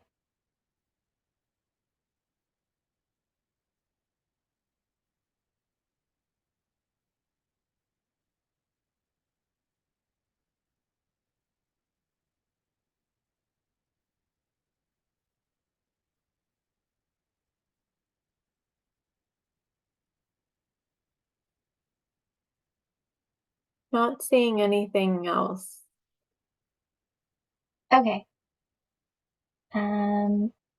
We can move to the next slide then, and then seems like this workshop is probably gonna finish up a little bit early. We still have another topic, but we'll still have plenty of time for like questions or comments after this. So another topic that we wanted to bring up today is kind of the scoring distribution. So next workshop, we'll be talking about the scoring rubric. So that's kind of looking at how each individual question is scored and like what we look at when we're scoring those questions and what kind of information we're providing in the scoring rubric. For scoring distribution, when we're talking about like the points allocated to each topic in each application. And we can talk about this today, and then we can also bring it up at the next workshop after we get some ideas from the group if people have any proposed changes. But Alika, if you go to the next slide, this is in the guidelines and it shows our current distribution of points in the different types of applications. So they're all a little bit different because every application is worth 100 points and not all application types have the same amount of questions. So I will maybe I'll run through I'll run through each kind of section and just tell you how many points it is because I don't know how big this is on your screen. But so for the disadvantaged communities question, it's worth 10 total points in all of the application types except for plan applications where it's very heavily weighted, where it's worth 30 points. And that is because plans are only plans that benefit disadvantaged communities and that encompass a disadvantaged community are eligible in the ATP, and it's something that we really prioritize for plans is funding plans that are in disadvantaged communities. And then for the need question, or the question that's talking about how the project will increase walking and biking, this is where it kind of differs the most across the application. So in the large, it's worth 38. In the medium, it's worth 40. In the small, it's worth 52. In the plan, it's worth 20. And then in the non-infrastructure only application, it's worth 40. And then the safety question, it's worth 20 in the large, 25 in the medium, 25 in the small. It's not in the plan application, and then it's worth 10 in the non-infrastructure only application. For public participation and planning, it's worth 10 in all of the infrastructure applications, 25 in the plan application, and then 15 in the non-infrastructure only application. So there's the scope and plan layout consistency and cost effectiveness question, and that's only in the large application, and that's worth 7. And then there's also the scope and plan layout consistency question, which is a little bit different, and that's in the medium and small application, worth 5 and 3 points respectively, and the non-infrastructure only application, where it's worth 10. And then the context, sensitivity, and innovation question, which is only in the large and medium application, where it's worth 5 points each, and it's also in the non-infrastructure only application, where it's worth 5 points. Transformative projects is only in the large application, and that's worth 5. And then evaluation and sustainability is only in the infrastructure application, where it's worth 10. And just as a note, there is actually, in the combination application, there is actually a sub-question in the context sensitivity question that talks about non-infrastructure evaluation and sustainability. And then leveraging is only in the large and medium application, where it's worth 5 points in each of those. And then implementation and plan development is only in the plan application, and that's worth 25 points. And then those last two, the CCC consultation, they either get 0 points if they consult with the CCC, or they get -5 points if they do not. And that's in the infrastructure applications and the non-infrastructure applications. It's not required in the plan application. And just to clarify, because I actually had this question, but the CCC can actually do some non-infrastructure work, which is why you're required to do it in the non-infrastructure application. And then past performance, which we talked about a little bit in the workshops, that is either worth 0 or it can be worth up to a -10 deduction from the score. We have never actually never actually docked anyone for past performance, but we have it there, so we have some flexibility. So that's kind of the point distribution that we have now. I don't know if people have any comments or questions about this, or people want to think about it a little bit more, but I'll open it up to the group to see if there's anything. We have one hand raised. Sheila, go ahead. Hi, can you hear me? This is Sheila from Tulare County Association of Governments. Yeah, so I just had a question about the quick build category. Is that also being scored too, or is it lumped into a different?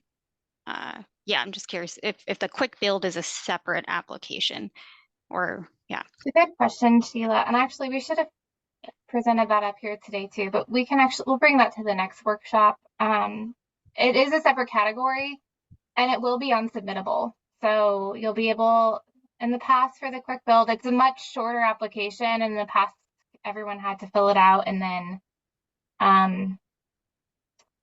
just like email it to us, or they didn't have, yeah, they did it in like a Word document and then they emailed it to us, but that will now be unsubmittable. And then at the next workshop, we'll show you kind of the scoring rubric for that is, it's much more simple than our other scoring rubrics, and it has like the point distribution. So we'll go through that at the next workshop. Thank you. Yeah, of course. Yeah. It was a good question. And thanks for reminding me to bring that up. Okay, I am not seeing any other hands raised or questions come in.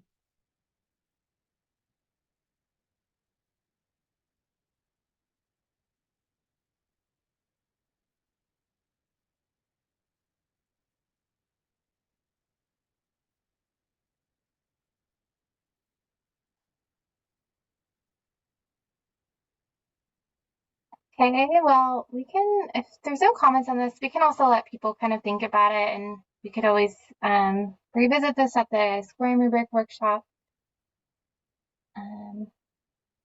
Yeah, I think that's it in terms of what we had to present today. So we could also open it up now for any questions or comments on this and anything else that was presented today, or anything else that people want to talk about related to the application especially. But if there's other questions, you can of course ask those as well.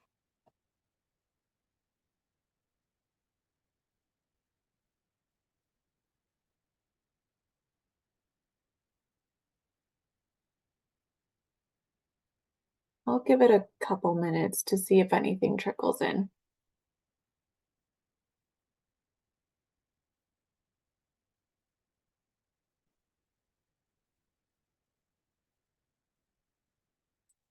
We have one comment that came in from Randy Bowman stating, "Most excellent presentation.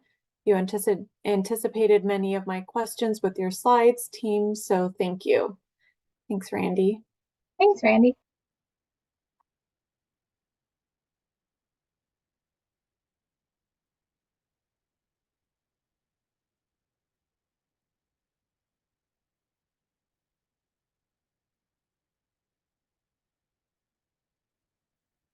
Not seeing anything else.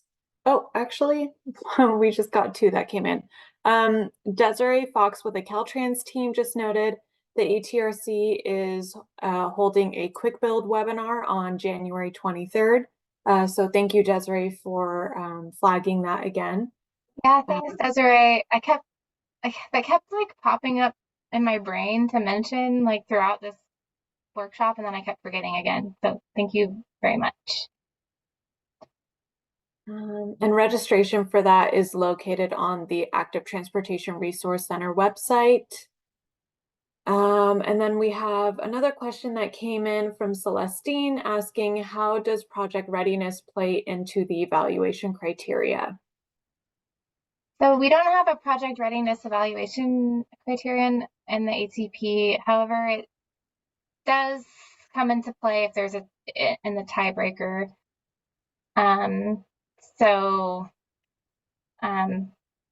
The tiebreaker basically happens if we have, at the funding cutoff, if there's some projects that all have the same score, but we don't have enough money to fund all of those projects. You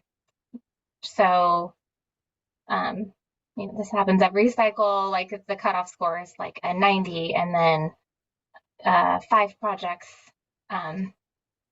are at the 90 and we can't fund all of them because we only have like whatever $20 million left. We'll do a tiebreaker. So project readiness is the first tiebreaker that we use. So we look at you know, basically which project is ready to go to construction the earliest. And then after we look at project readiness, we look at scores on different questions. So scores on the need question is actually score on the highest point worth question, and then score on the second highest point worth question. And by that point, we're able to kind of rank everyone for our tiebreaker. But yeah, project readiness is the first criteria of our tiebreaker.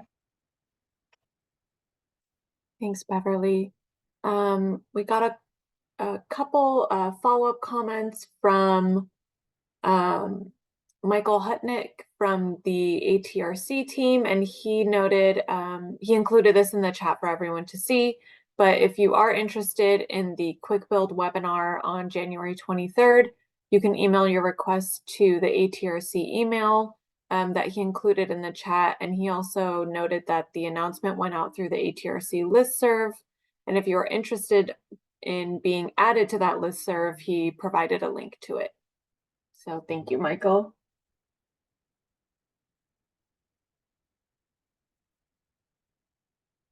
Other than that, I'm not seeing any other questions come in.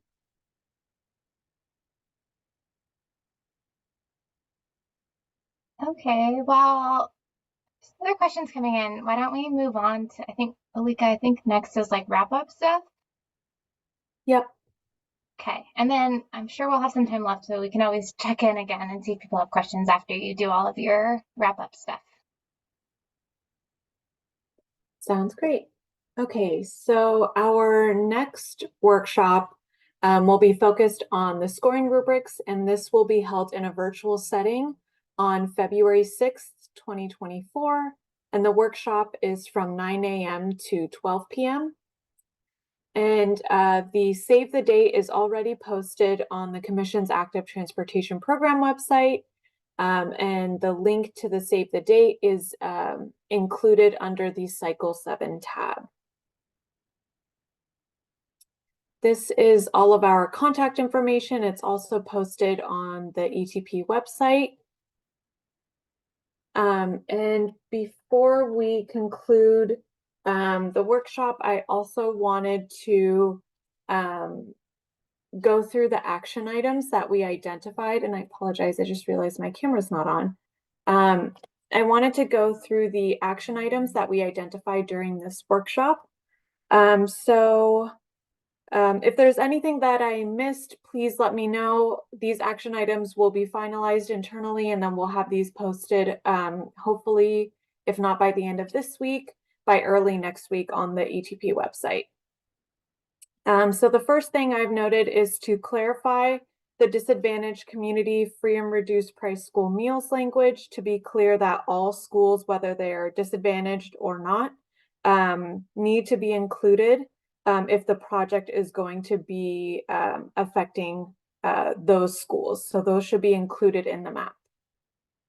The next two items are regarding submittable.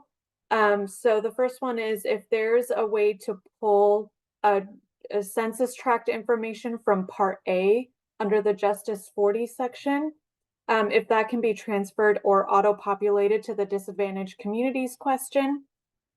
And then the second submittable question is, can agencies submit multiple applications that are submitted either by staff and or consultants? In regards to the non-infrastructure guidance, potentially revisit participating and non-participating costs. And then let's see, add bicycle to the bicycle improvements section. Look at potentially adding that sub-question under the safety part B. And then the final action item for commission staff is to share the Quick Build scoring rubric and scoring outline, excuse me, at the next workshop. So I'll pause here to see if there's anything that I missed before we conclude this workshop.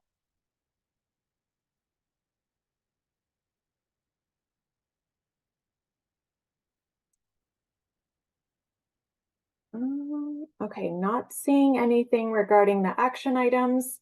I do want to note that Marianne Hernandez from the ATRC team provided a link to the Quick Build demonstration projects webinar as well. So that link will take you directly to register for that workshop. So thanks, Marianne. Right, we can open it up again to see if there are any questions or comments relating to this workshop or the program Cycle 7.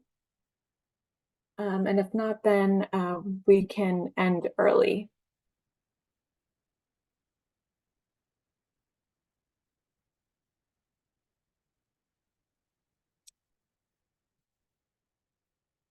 We got one question from Oscar asking, could the data collection Sharrow's question incorporate drop-downs or selection boxes with short response or explanation fields to minimize the need for long narratives? I'm not too familiar with Submittable, but I assume that we'll have the ability to structure the question in a way that will work best for all of the stakeholders.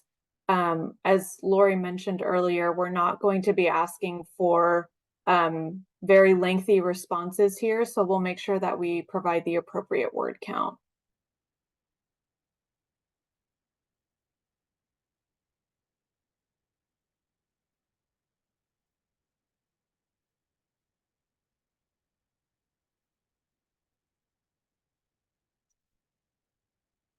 We can give it another few seconds here.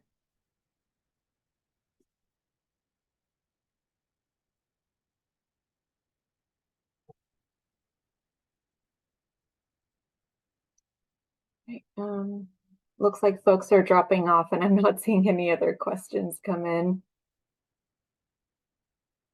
All right, well, I think we can wrap it up. Okay. Thanks, everyone. Thank you, everybody. Thank you, everyone. Have a good day.